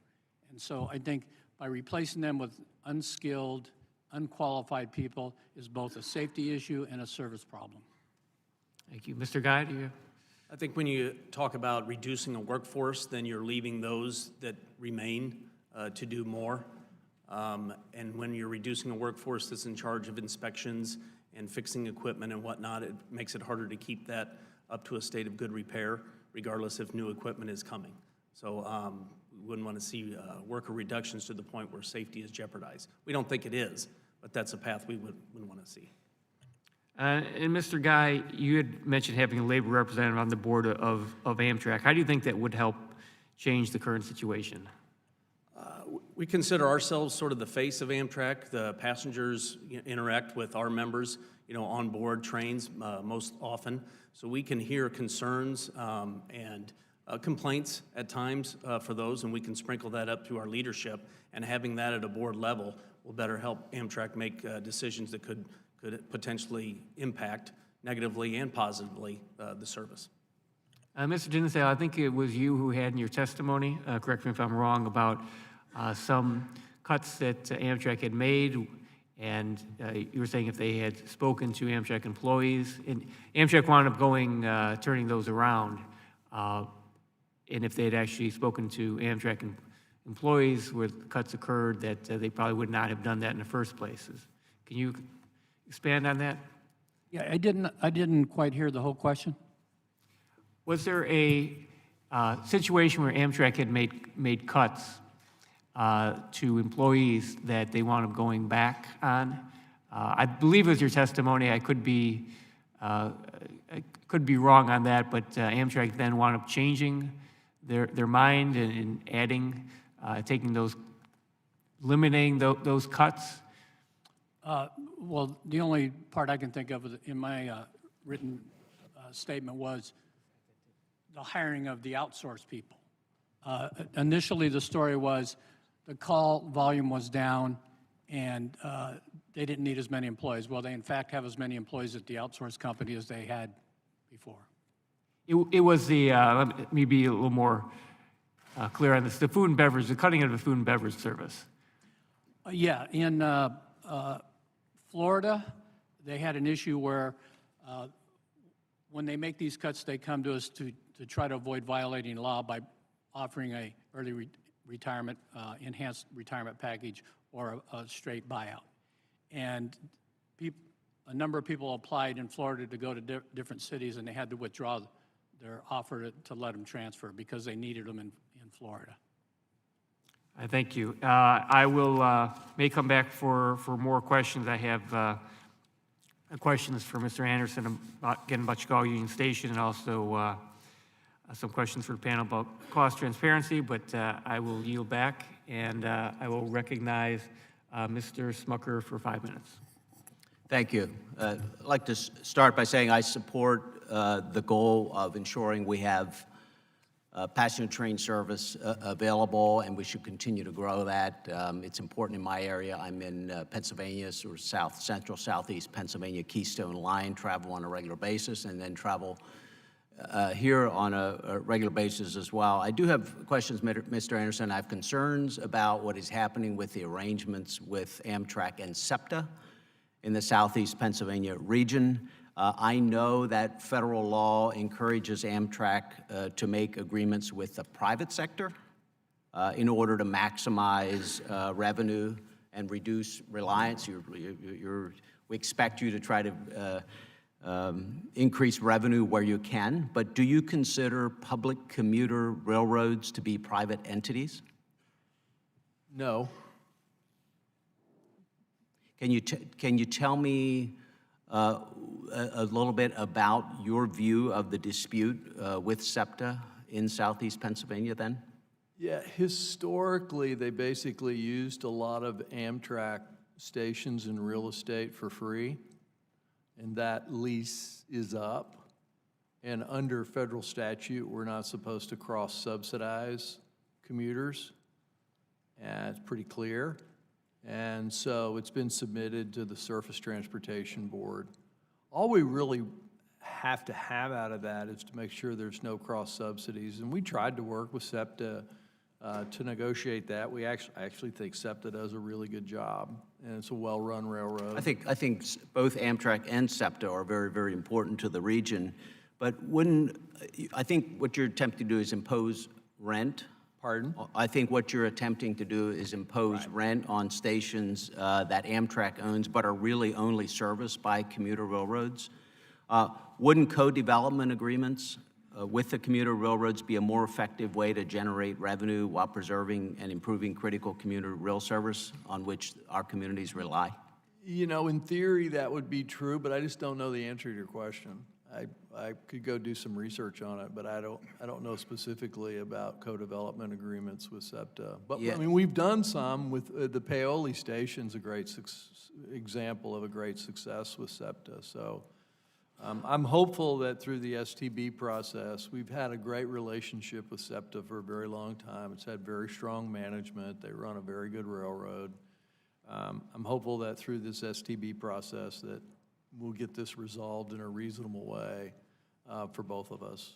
Yeah, I mean, I think rather than just move public dollars back and forth, again, these are both public agencies benefiting the public with federal dollars. So I think rather than moving those dollars back and forth, I'd like to see us clarify the law to exclude public transportation agencies from Amtrak's responsibility to maximize its revenues.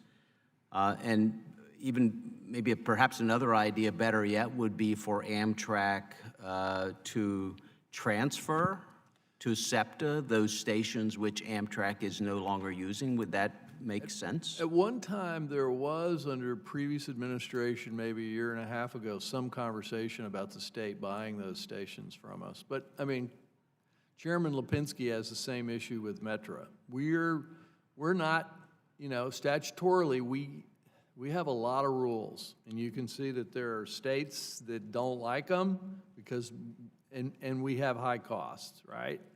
So there's always a tug of war.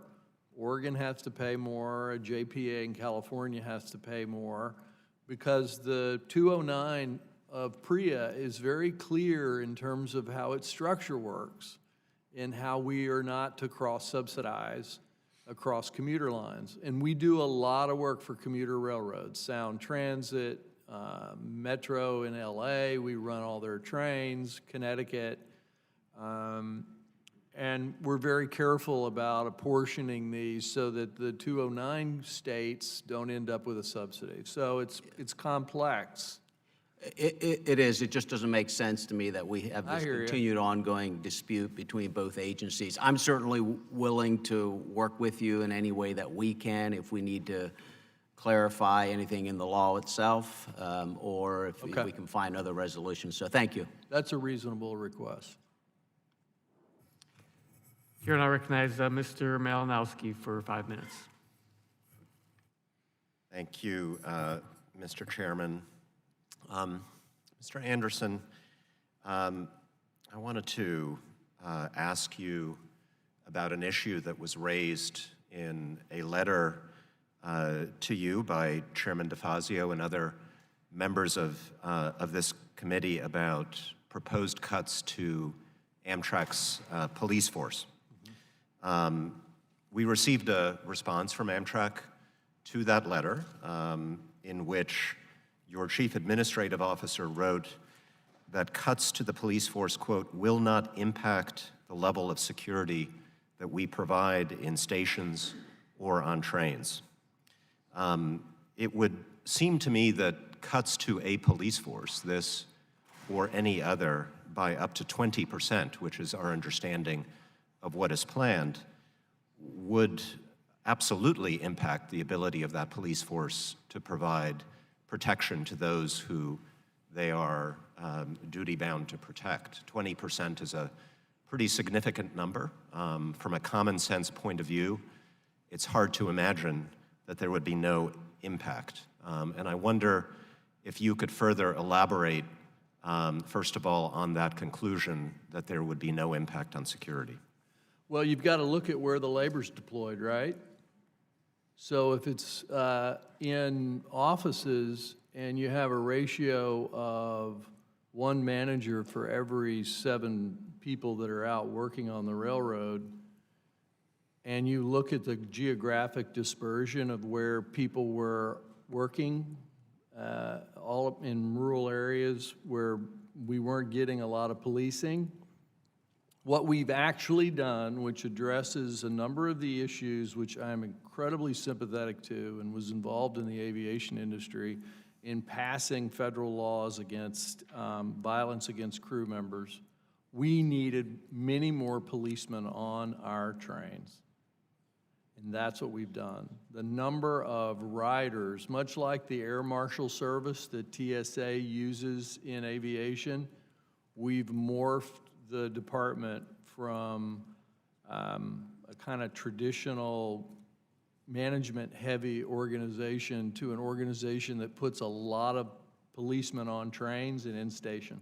Good, that's what I want to specifically ask you about, and let's remember the context. I'm sure you are aware that the United States in the last several years has been experiencing an increase in domestic terrorism. I mean, we've been at risk of terrorism from multiple sources for many years since 9/11, but there is a particularly pernicious new threat that we've seen manifested in shootings in places of worship, in synagogue in Pittsburgh, Poway, against Jewish Americans, against Hispanic Americans at a shopping mall in Texas. It's not just random violence with guns, but violence that is motivated by a specific ideology. Not to be too alarmist, but we have trains running between Washington and New York City, the heart of what some people with anti-government ideologies consider to be the establishment of the United States. I can walk on those trains without a metal detector, which is very different from the situation in airports. What would happen if somebody opened fire on a train with hundreds of people on the Northeast Corridor? How equipped is Amtrak to deal with that situation? Well, that's actually where we've centralized our forces.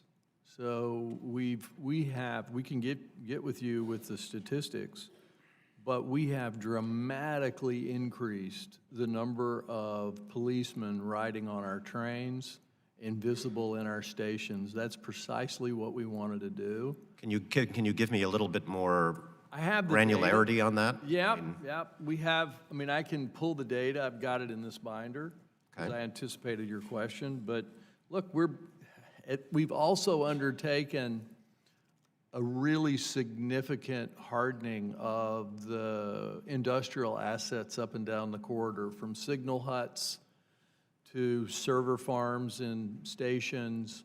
We've done a complete analysis of where those vulnerabilities are. We're taking a fair amount of our national network grant and putting fencing up and down the corridor in the dense areas. We've added, I think our number of train marshal rides is up over 1,000% year on year. So with you all the way on that, we wanted to refocus and reconcentrate our assets in the most dense areas and to get much more coverage of our police officers visible to our employees and customers on our trains. Thank you. Let's continue that conversation. I yield back. Be glad to. Chair recognizes Mr. Lamalfa for 5 minutes. Thank you, Mr. Chairman. Mr. Anderson, thank you for your time here today. And me personally, I really enjoy the train trips we make on the East Coast here sometimes up north and back, and even just commuting from Baltimore from the airport. So, I think there's a really great place for passenger rail where it can be fiscally responsible. So anyway, I wanted to cover with you a couple things caused by congressional mandate and then open it up to you for at the end of my comments on what do you actually need from Congress, in your professional opinion, for us to remove barriers. First, for example, on the dining service on the trains, that changed. It was, my understanding, downgraded. What effect do you think that had on customers and eventually even ticket sales?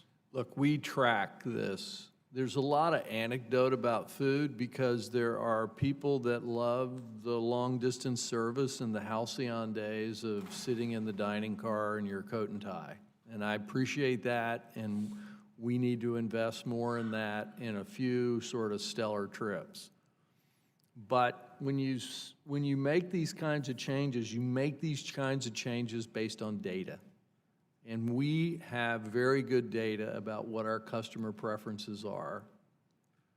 And our customer service scores across Amtrak have been very strong on virtually all of our routes, and our ridership is growing, and it's growing significantly. We grew by So changes, I mean, I 800,000. got to keep going on my time, I'm sorry, but, right, so sorry. changes to that have not negatively affected ticket sales, you No, say? not at all. Okay, thank you for that. Something more perhaps locally, charter trains, private cars, things like that. There's been additional fees, restrictions, et cetera, to where it, like in my part of the state of Northern California, it seems from what anecdotes from, we've been told at our office that it's hardly used anymore. So what's the issue with private cars, charter trains being able to attach to ongoing Amtrak operations? Once again, you have people wed to a system that's, decades old, where they got very, very low rates and could pick what trains they could put their car on and take it off whenever they wanted. And we were taking a lot of passenger train delays. We already take enough delays. We can't delay 280 people on a train because 3 people in a private car want to get off on a siding, number one. And number two, the Inspector General did a report on tracking our costs and being certain that the private car owners, and it's not inexpensive to own a private car, pay full freight. And that's what we did, and a lot of them got upset about it because they had a sweetheart deal for a long time. So doing that in rural areas, maybe versus urban stations, wouldn't really make a lot of difference, you think? It does if you've got to pull off on a Y and take a delay. Yeah. So we limited the places where we would pick up a private car, drop off a private car, to stations where we had enough time and we had a Y so that it was easy to pull the car on and off. Yeah, okay, so time is money, right? I get it. In California, the whole high-speed rail thing is being wrestled through right now. A program that was initially $33 billion, looks like it's going to exceed $100 billion. It's going to, some places, displace Amtrak, others supposedly augment it. So what about this concept of having more full-speed trains on conventional tracks? My understanding is you can go 120, 125 miles per hour on conventional tracks. You don't need the fully designed high-speed rail, elliptical tracks, et cetera. What can we do to further make higher conventional speeds and actually, close that gap and make the giant cost difference come closer and use conventional trains and conventional layouts? I think you've hit the nail on the head about where the future's going to be. We could grow the national network and jobs at Amtrak significantly if we partnered with the freight railroads and co-invested, because the freight railroads have usually a maximum speed of 79 miles an hour. In the Northeast Corridor, we're going to get speeds up in locations to 160 miles an hour with the new Acela. Today it's 150. So the real answer long-term in these short corridors in urban areas is do precisely what you just said, which is to figure out a way to co-invest with the freight railroads to take up track speeds, pull out bottlenecks, and allow us to be able to operate at, if you can operate in a 100-mile zone, a 100-mile trip at 125 miles an hour, you'll take a lot of cars off the highway. So you're exactly right. Thank you. I yield back. Chair recognizes Ms. Napolitano for 5 minutes. Thank you, Mr. Chairman. And let me recognize a distinguished guest in the audience today, Mr. David Kim, Secretary of California State Transportation Agency. Many of you know David as he was previously the Deputy Administrator of Federal Highway Administration, worked in Washington for LA Metro for Governor Greg Davis, and our former colleague, now Attorney General Javier Becerra. David, I am delighted Governor Newsom appointed you to lead the transportation agency. Look forward to working with you. And on the passenger rail, I'm glad you're here listening. Welcome, sir. He's right over there. Mr. Dinsdale, I also am with Mr. Lipinski concerned on Amtrak's efforts to close in-house call centers and outsource the work. In January, they were told that they had low calling, and then later they opened up centers in Florida and in Ohio. And I am concerned that Amtrak got rid of these in-house employees because they no longer want to pay the livable wages with benefits to their workers. What is your take on the situation, and what proof do we have that they were low in calls into the call center in California? Thank you for the question, Congresswoman. First of all, I'd like to go back to where we had our first conversation with them. It was May in 2018. We had been hearing rumors that they were going to close the Riverside Call Center. So we asked for a meeting. And we met with no less than 3 of their vice presidents.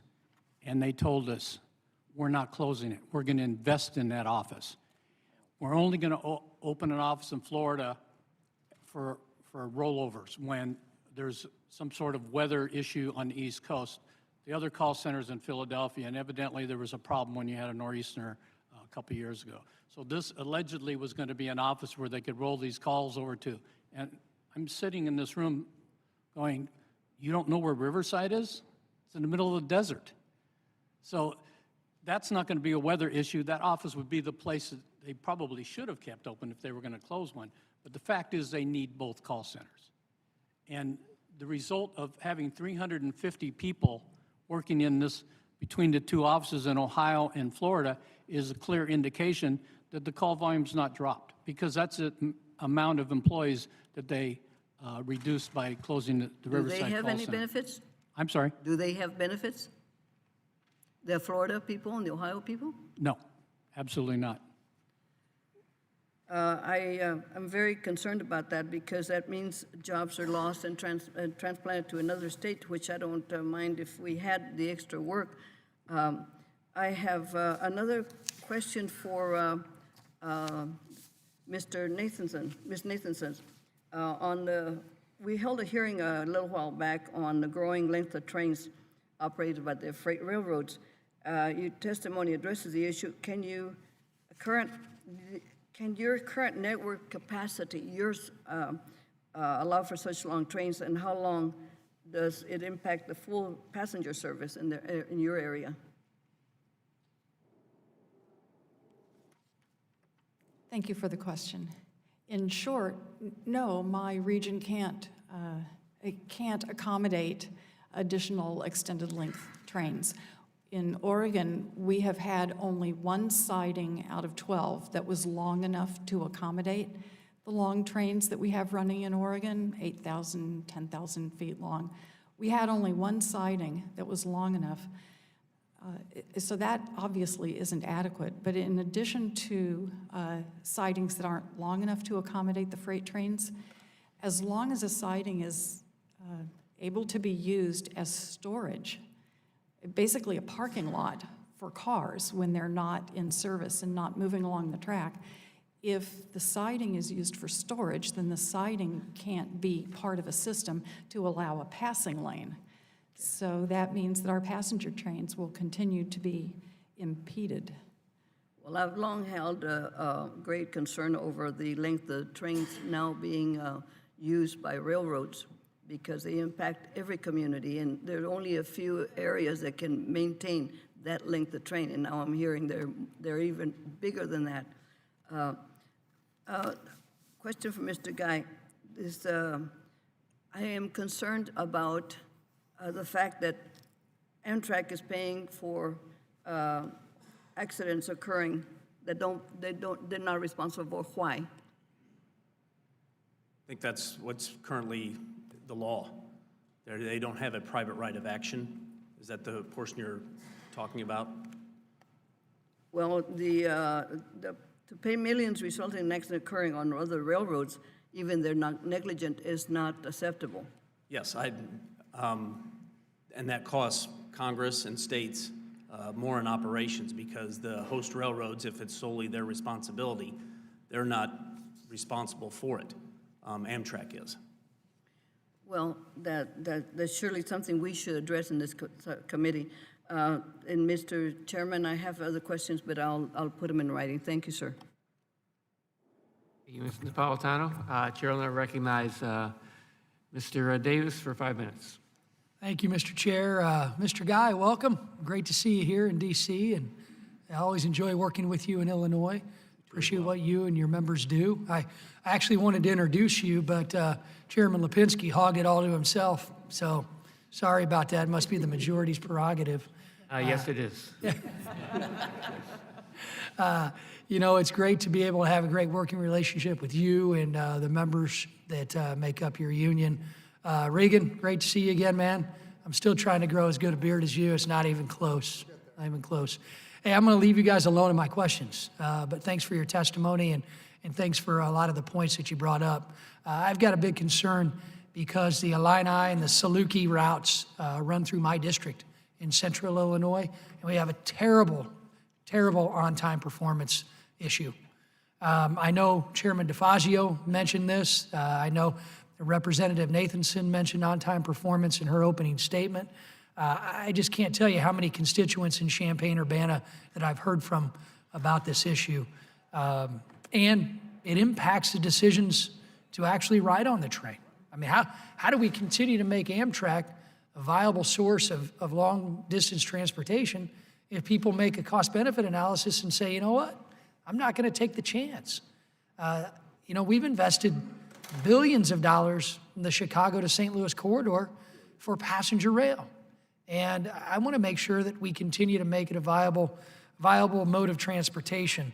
So beyond my district, I mean, actually specifically in my district, can you address any of the concerns along the Illini and the Saluki routes?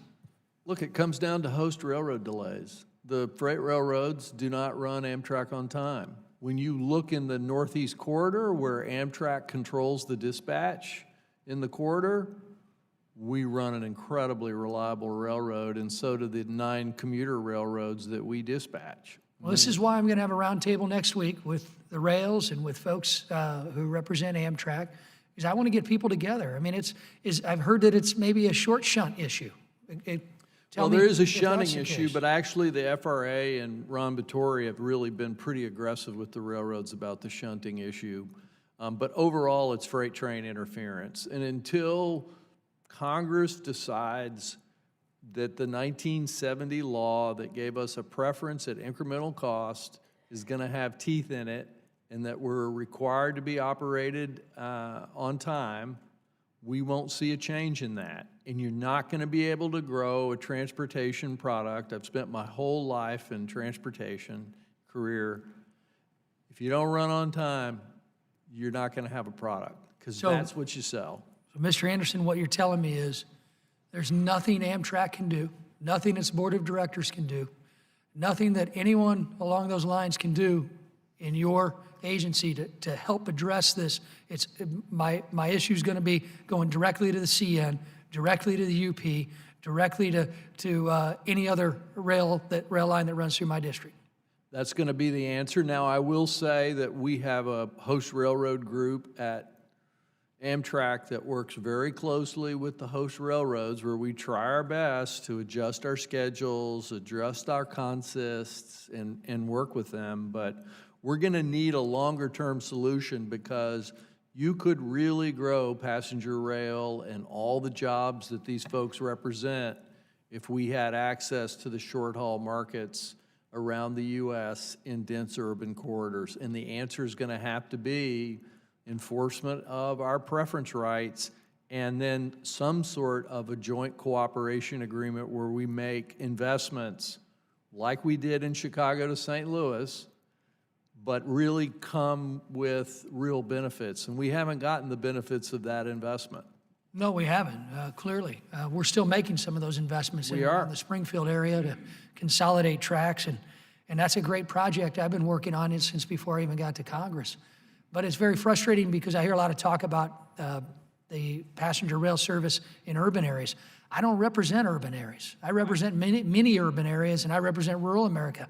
The key is, how in the world are we going to get a partnership to exist that's going to allow us to have thriving passenger rail service that goes beyond just the commuter rail service in our urban areas? Well, Amtrak can't do commuter. That's what we do. If you look at where our ridership is strongest, it's the rural areas 300 miles from 300 miles into cities. And that's our bread and butter on the long distance, actually. That's where 90% of the people on the long distance travel. So it's our lifeblood. Well, we want to see you succeed. We want to see passenger service grow, and we want to see on-time performance, especially on those 2 routes. So we want to work with you. He gave you the answer with a private right of action. Well, thank you very much, and I yield nothing back to you, Mr. Chairman. Thanks for nothing. Chair will now recognize Mr. Cohen for 5 minutes. Thank you, Mr. Chair. I've been a fan of train transportation since I was a child and a supporter of Amtrak. It's important for America. One of the parts of passenger service that's made it so wonderful to Americans over the centuries has been a fine dining service and the opportunity to go on the train and live and have certain style. When I was 10, my father and I took the city of New Orleans from Memphis to Champaign-Urbana, got off the train, spent the night at the Inman Hotel with a pigeon on our windowsill, got up the next morning very early to get on the Panama Limited so we could enjoy the outstanding French toast that they served on our way into Chicago. Came back on the Panama Limited, had one of the thickest, finest filet mignons. Now Amtrak is cutting out dining service. This is short-sighted and foolish. It's like Delta Airlines taking away amenities to passengers on their airplanes and making air traffic more like traveling on a bus. Mr. Matthews, you've had people contact you and let you know about their thoughts about the elimination of food service, allegedly to try to get more millennials who don't like to sit with others and want to just look at their phones. What have your people told you about the elimination of food service? Mr. Cohen, thank you for the question. Reaction has been, we'll call it charitably, we'll call it mixed. I have a stack of letters in my office from folks who recount experiences just like the one you did. They look back fondly at some of the meals that they enjoyed and the people that they met. To some extent, one of the things that's missing is it's not just the food, it's the experience. It's the shared experience of meeting people on the train and having that shared meal, which in the modern era has become increasingly a precious thing because we don't come together in public spaces very often. The interesting thing is that, yes, we've had some millennials who will tell us that they would prefer not to visit with other people, but I've probably had an equal number of millennials tell me that that's the part they enjoy. That, in fact, my own son, before he was an adult, made a point of traveling on a different reservation at dinner than we had because he wanted to meet other people on the train. And he would come back and tell us who he met that day at lunch or at dinner. So it's a very, very individual thing, but I've got stacks of letters in my office from folks who really don't want to see that pass. They understand that, maybe we can't have the big, thick filet anymore, but the idea of sitting at a table with no tablecloth, the bag, a plastic bag, a pile of plastic trash, that's just not what they were looking for and certainly not what they paid for. Do you have 79,000 signatures? It's actually a little more than that now, sir. People want to have the food service. Yes, sir. When you go in a Pullman car, you get food, but you expect to get prepared food, not paper sack food. Paper sack food is clearly not what anyone was paying for on that service. Thank you. Mr. Anderson, there was this backlash in June of 18, and you modified it, I think, in July of 2018. Did that backlash not affect you in understanding that a lot of people enjoy that experience, and that's part of what makes train traffic and passenger rail service so nice? I didn't turn my thing on. We do this based on market survey data and customer feedback. So we give a survey to all of our customers online after their trip, and we adapt our service to what customers tell us. And we don't do it on anecdote, we do it based on data. And our ridership has grown strongly this year across the board. I travel on Amtrak, the Acela, probably 6 times a year. Thank you. And have done that for 12 years. I don't think I've ever got one survey from you. So I don't know if you're not doing it on Acela and the New York run. I don't know where you're doing it, but it's a nice part of travel. In your statement, you say we remain focused on customer service, and this organizes our efforts every day as we strive to provide the most appealing transportation choices possible. Let me just remind you, sir, the last time you were testifying and I was questioning, you promised me, you assured me that Delta, when they merged with Northwest, would not leave the Memphis hub, that the Memphis hub was there in perpetuity, that you loved Memphis, that you loved the rendezvous, that you liked Arnold Pearl, and you would not leave Memphis, that the Amsterdam flight from Memphis to Amsterdam nonstop would not stop. Those weren't true. So I have a problem respecting what you say here, and I think you really should consider the humanity and the romance and the appeal of the train travel with food, which is important and good, and not just do it like Delta Airlines that took all the meals away, stuffed us into planes, worse than Federal Express puts packages on their airplane. Fred Smith treats his people better than you treated people on Delta, and I hope you don't continue that on Amtrak. I yield back the balance of my time. Chair will now recognize Mr. Fitzpatrick for 5 minutes. Thank you, Mr. Chairman. Mr. Anderson, thank you for being here. Question for you. Many of my colleagues on both sides of the aisle were disturbed with the closure of the Riverside call center. We have call centers in our region in southeastern Pennsylvania and the Philadelphia region. Can I assure those workers that what happened in Riverside will not happen in Philadelphia? Could you repeat that? I have a hearing. Yeah, so the call center in Riverside, the closure, was concerning to a lot of my colleagues, Republican and Democrat alike. Yep. We have call centers in our region in southeastern Pennsylvania, and I want to know if I can get your assurance that what happened in Riverside will not happen in Philadelphia. We actually purchased that call center and made a pretty big investment in that call center as the main call center for Amtrak. So that's a permanent part of the infrastructure. Look, what's going on in America today is not something that is my making. We sell 90% of our tickets digitally now, and that's going to continue to grow. Everybody wants to communicate and do business with you through their phone. And our call volumes have been dropping, and they will continue to drop. And once we roll out the new self-service devices that are being programmed and built today to all of our stations across the system, look, Americans are going to a digital world that's self-service. I mean, we can ignore that, but it will be at our peril. But that doesn't impact the customer service aspect of this. You still need human beings for that. Would you agree? No, it does. And it did in the airline industry, and it will at Amtrak. People want to communicate with you and transact all their business over their phone. Well, clearly customer service cannot be digitalized. Purchasing tickets can. Well, purchasing tickets and doing all your interactions with Amtrak on your frequent flyer account, stored credit card, filing complaints, whatever it is, that's the way people want to do business with us. And we're making big investments. When it comes to customer service, I respectfully disagree. Well, on the train, different question. On the train, that's where our customer service really is strong at Amtrak, and our employees do a very good job. We just have to give them better tools and better equipment. But our customers rate our employees on the train very high, but most of our customers, their only interaction with us from a customer service human standpoint is on the train. I'll leave that for the moment. I want to shift to SEPTA. My colleague, Mr. Smucker, started down this road.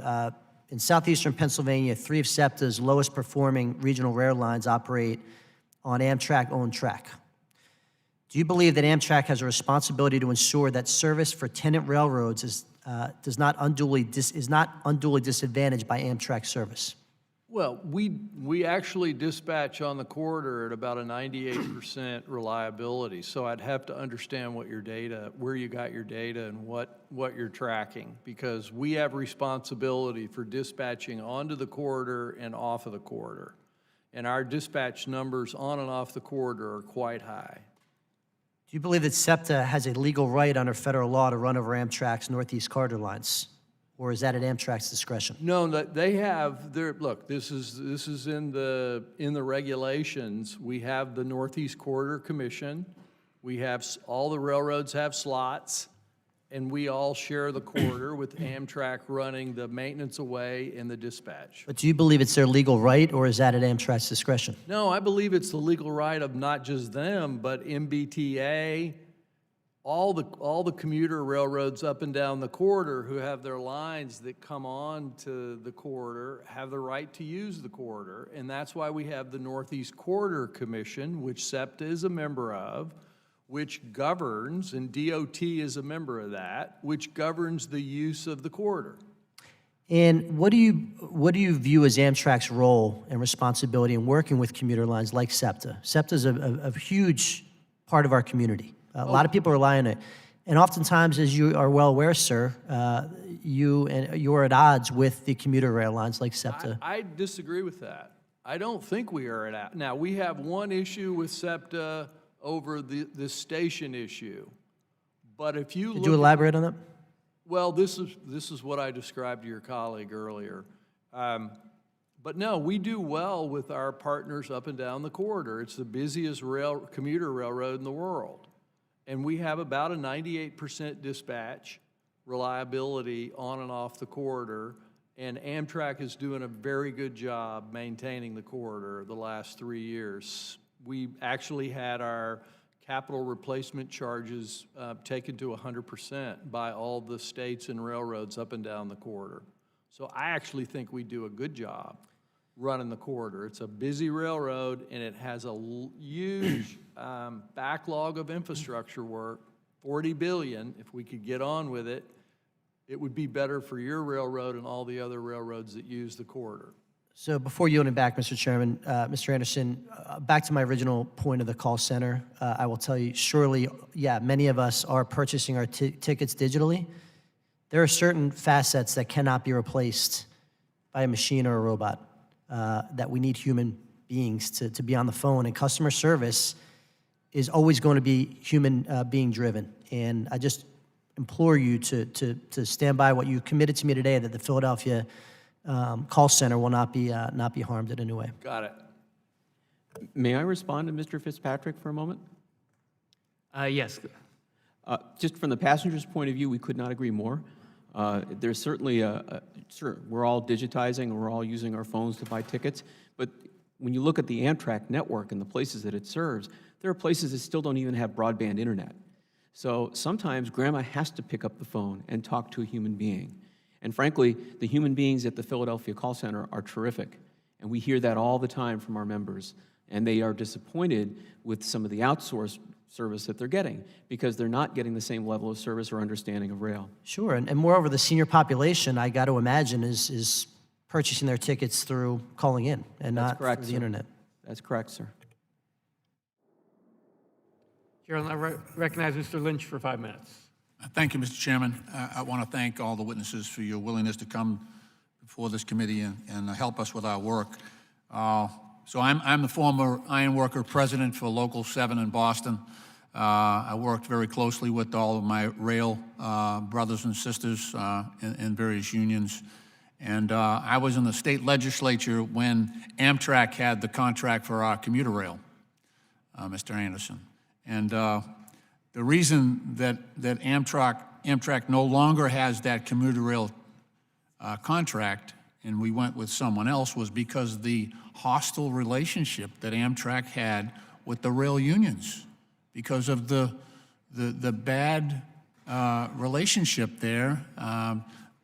They voiced many of the complaints here about union busting and you know, lack of respect and consideration, lack of a willingness to work with the unions in the area.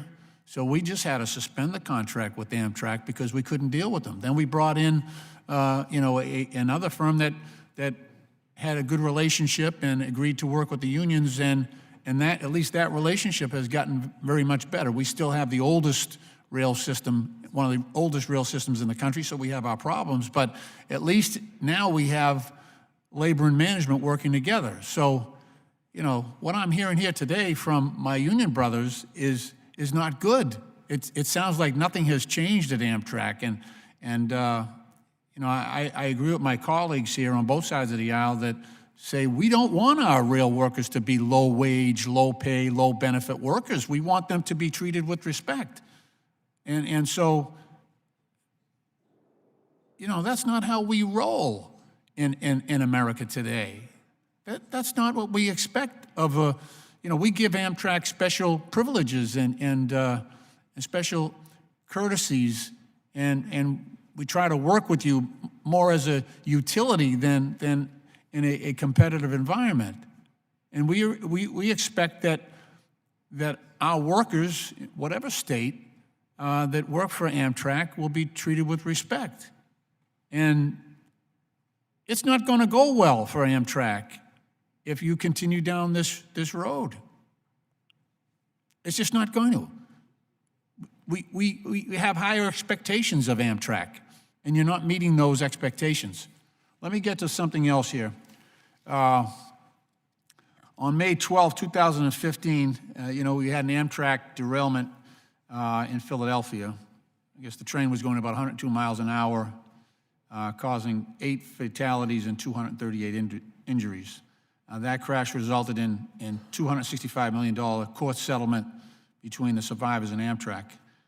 Then on December 18, 2017, a train in Washington State, the Amtrak Cascades passenger train, derailed, killing 3 and injuring 65. And that crash has also resulted in multi-million-dollar settlements paid to victims and survivors. Now, this January, Amtrak changed their terms and conditions to require mandatory arbitration for Amtrak passengers, including in cases of gross negligence, disfigurement, and wrongful death. As an attorney, I have always felt that forcing people into mandatory arbitration created an incentive or was a disincentive for rigorous safety precautions on the part of the operator or the manufacturer, because it basically limits the rights of the individual injured passengers or the workers, and that's what I'm worried about. Do you think these passengers were overpaid, the ones that lost family members on either of these derailments that I mentioned? No, in both instances, we admitted liability and engaged. I think you had to, right? I mean, the Well, facts. but no, it was the right thing to do. I was on the scene in DuPont, Washington, and I called the governor and said, we're going to take full responsibility. So, no, I actually believe that if you looked at the employees in the railroad industry are all subject to binding arbitration. Did you know that? Sure. Yeah, it's under the Railway Labor Act, right? So right, you have a contract with them. These are passengers, though. Right. These My are point passengers. simply is, This is for personal injury. You going to let me finish? Or I'm you- not go sure. ahead. Okay, go ahead. You go ahead. Talk. You know, you're going down a different road. I understand that there's an arbitration requirement there, but these are people who just, you know, they're on their way to work. Their loved ones are on their way to work or traveling to or from home. And so now you're going to force them, and these are basically adhesion contracts, to ride on Amtrak. They've got to accept this mandatory arbitration. They don't have a choice. They can't renegotiate what's on the back of the ticket. And I just think that this creates a disincentive for you to be as robust as possible in your pursuit of safe conditions on your railroad, on Amtrak. And I just think it's just a disservice to the passengers that we care about, and it reflects, I think, a downward spiral in terms of Amtrak's positions. Would Mr. Regan or Mr. Dinsdale or Mr. Guy, do you want to comment on this, about the fact that you know, they're going down this road in terms of mandatory arbitration?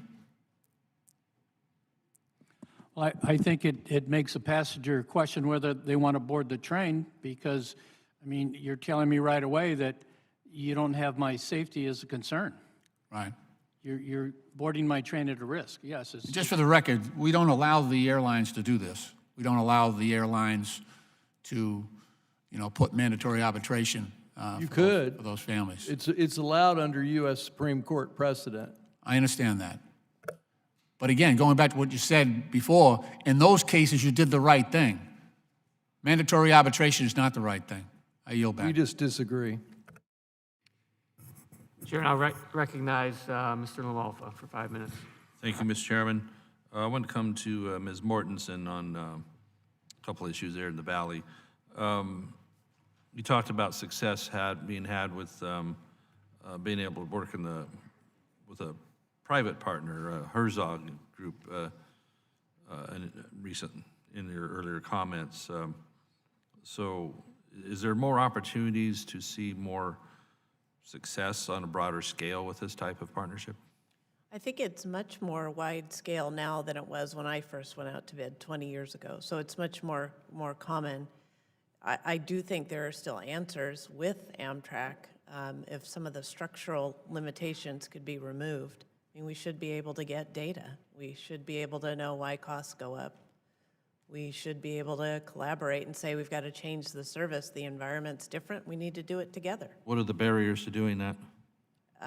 The limitations on Amtrak, largely 209 drove a lot of them because nothing can be uniquely done for one property.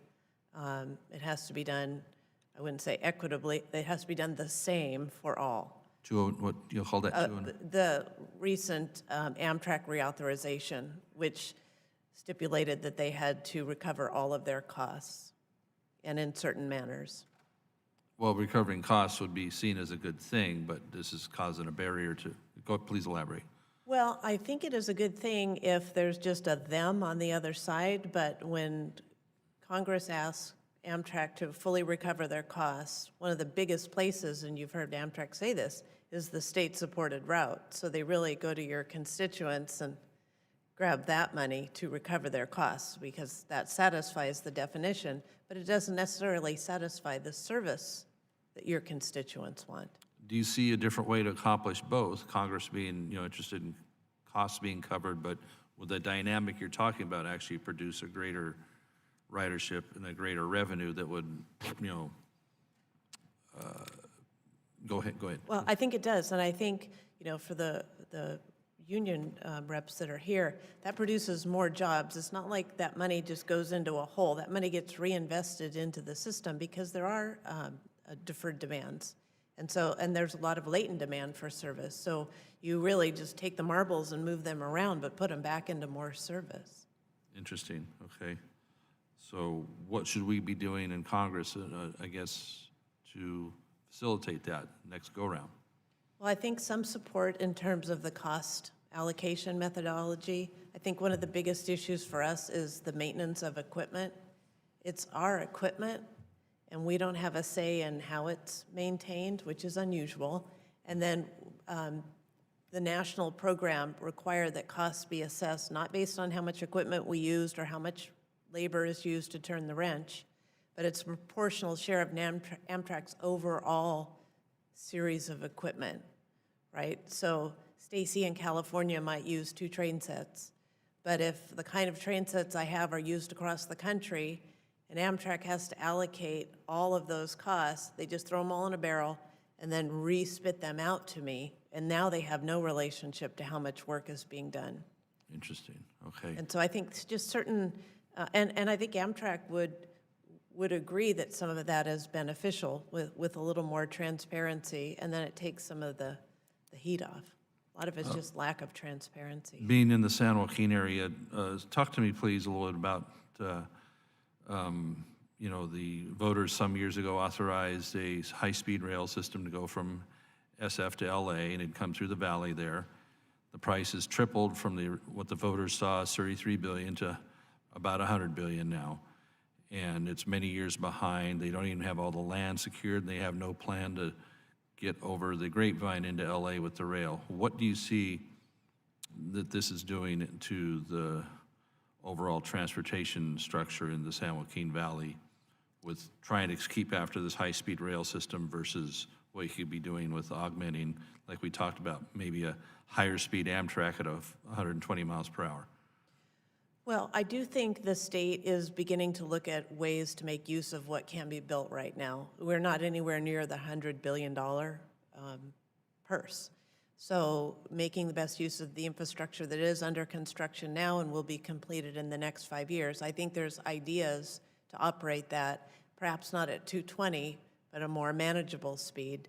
And one thought that's come out more recently is a one-seat ride across, where there's a train that runs faster on the high-speed segment, but rather than just dumping people off at a transfer point, that train then carries on at a lower speed on the conventional corridor. And there's some compatibility issues that has to be worked out, but that would make it a very good bang for the buck, which goes in the direction of what you're saying. Well, we've invested so many billions, though, in what was promised to voters. It's basically violation of contract or fraud, that for $33 billion, they were going to get a complete high-speed rail line from SF to LA, and now it's just going to be a little faster portion between, Merced and Bakersfield at many, many billions of dollars. So that's not what the voters signed up for. Do you think we still should continue down this road? You get to Bakersfield 20 minutes sooner than you would have for many billions of dollars and much ag land lost and parts of cities affected. Should we pull the pin on this thing and just try and upgrade Amtrak railroad that we have? I think there's an avenue forward that pulls back from where high-speed rail was going initially. I don't think it's and I voted no on it, just to be transparent. But the voters voted yes, and I do think there is a way to get there. It's going to take longer, and we will need to build something usable in steps and phase it, which was not planned. But I do think there is a way out. I'm a troubleshooter and a puzzle person, so I think there is a way, but we have to get away from the idealist notion and make those investments, and frankly, those ag takes, make them worth something. Don't just leave it stranded. Put it to use, put higher speed trains on it, and give the California taxpayer some benefits. Make some lemonade out of the lemons. Okay. I think so. Sometimes you have to do that. Thank you. Thank you. Chair will now recognize Mr. Payne for 5 minutes. Thank you, Mr. Chairman. And just like to say, Mr. Anderson, you're almost done. You seem to be a bit aggravated looking at your watch and the clock. This is just a little time out of your career to speak to the members of the United States House of Representatives. Spoken here many times over 25 years. Wonderful, wonderful.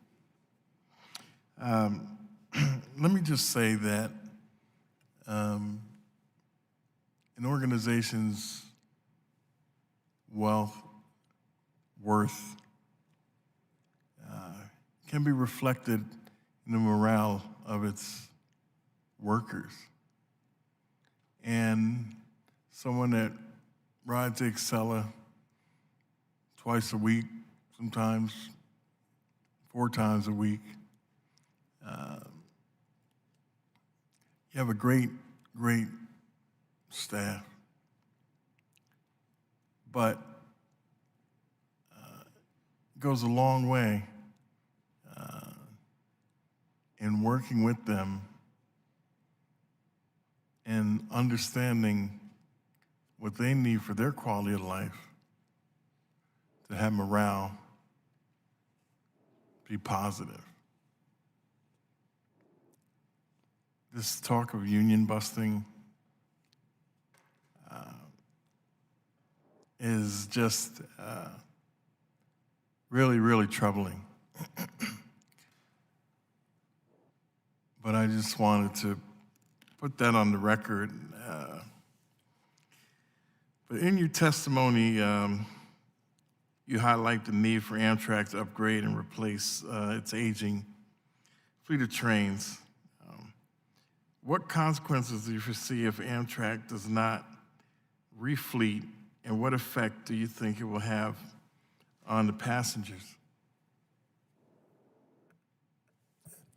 Congressman, thank you for your remarks. We are in the midst of the largest refleeting in Amtrak's history. So part of what we've been trying to do is conserve our cash.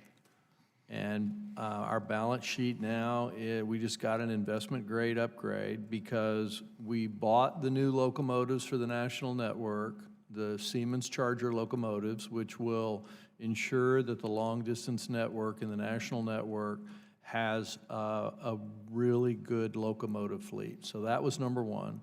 Number two is the new Acela train sets, 29 of them, will start delivering in 2021. They're being made in New York. Number three, we have got to replace the Amfleet 1 fleet, which is the Northeast Regional fleet in the corridor. It has to be replaced. It's going to reach the end of its life. We have, we get some criticism for holding cash on our balance sheet, but we're holding that cash because we need to spend probably about $2 billion to refleet the Northeast corridor and the state-supported network. We aren't going to ask our state partners to help fund that. We want to fund it directly from Amtrak. But it's probably the most critical thing we need to do in the corridor is replace the Amfleet 1s and Amfleet 2s. I think that order, and the tough thing is there's just not very many people that make this equipment, but we should have that order placed in the next 6 months. And we hope to go to modern unit trains, much like Europe, where you have, basically you don't need a cab car or a cafe car for the corridor. It'd be much like the Acela in the regional fleet. And then our goal is, once we do that, is to have more stops on the corridor and connect more cities up and down the corridor and have the flexibility with a lighter weight, less expensive, more energy efficient, less emission train set to be able to do the expansion that the national network really needs. And we have all those locations identified where corridor service with a modern train set could be very effective and help us grow Amtrak jobs, and serve the American public more effectively. Okay. Mr. Chairman, could I comment on something that Congressman Payne asked? Yes, go ahead. In regards to the morale, a few years back, Amtrak brought a consultant on the property to work with labor and management. And through this work, we were able to increase the revenue. It was in my written and oral statements.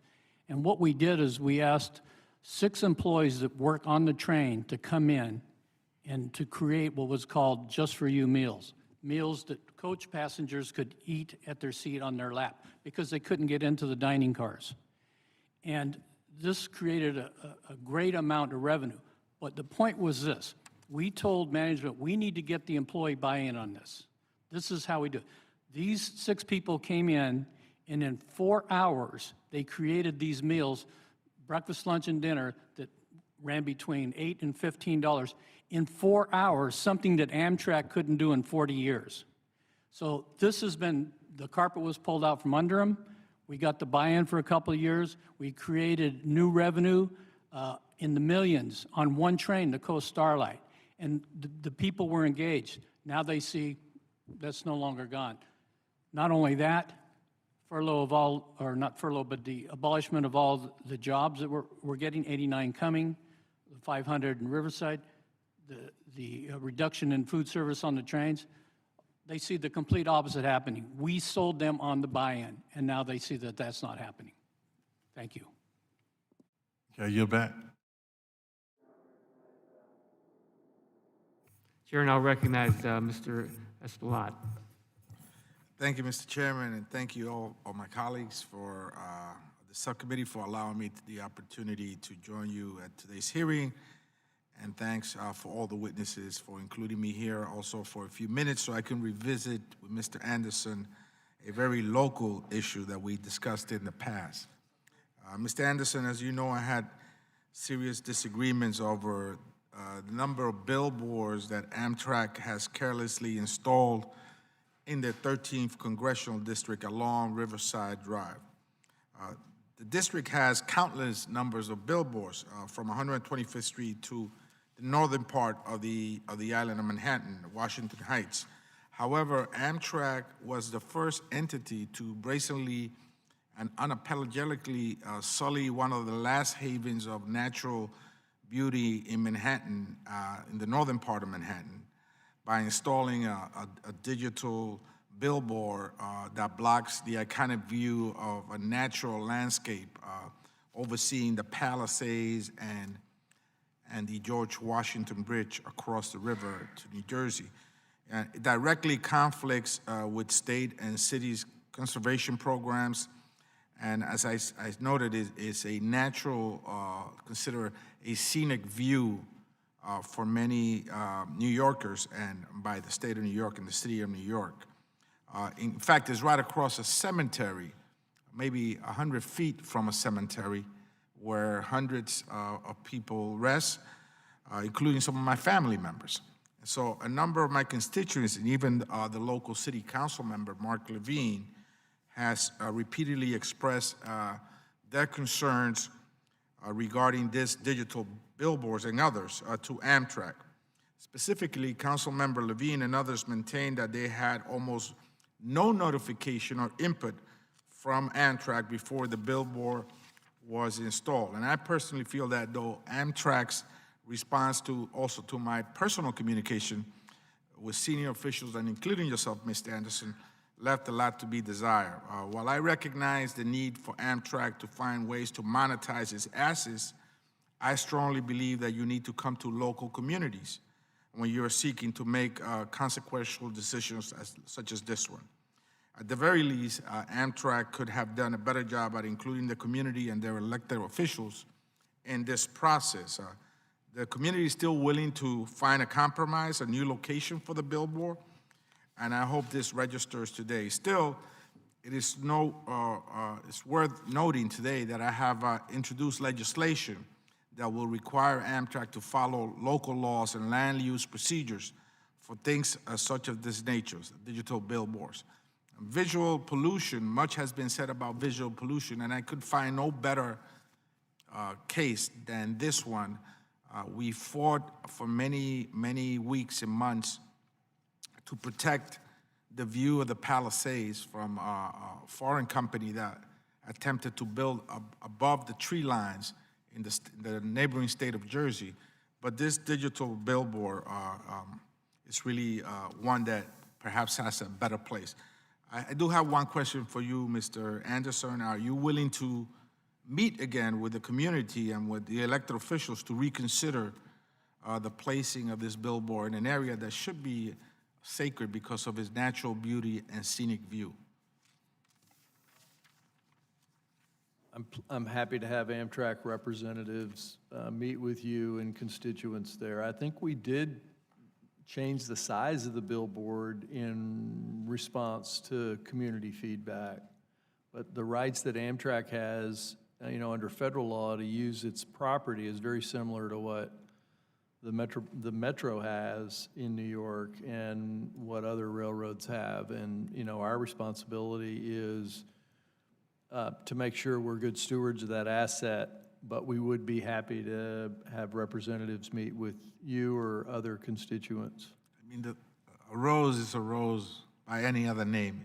You still have a billboard intrusive in a scenic view right across a cemetery in one of the most pristine, beautiful areas of New York City that I think is probably the worst decision you made. You could have done it somewhere else. And we're willing to work with you to find an alternative location. I think it's clear that a lot of people are in line to decide what is the worst decision I've made. Well, put this one in the first three, according to me. You've been a real gentleman. I'll make it first. Thank you so much. I hope you reconsider. Thank you, Mr. Chairman. I yield back. The chair will now recognize himself for 5 minutes. Probably a little shorter than that. I just wanted to address really one main thing. We had earlier, actually Mr. Lamalfa had raised with Ms. Mortensen issues of transparency and cost transparency for Amtrak. I mean, this is I think, a very serious issue, because I've heard these complaints elsewhere about not knowing what is being charged. And I think that it's something that needs to be worked on and perhaps legislated on in this reauthorization.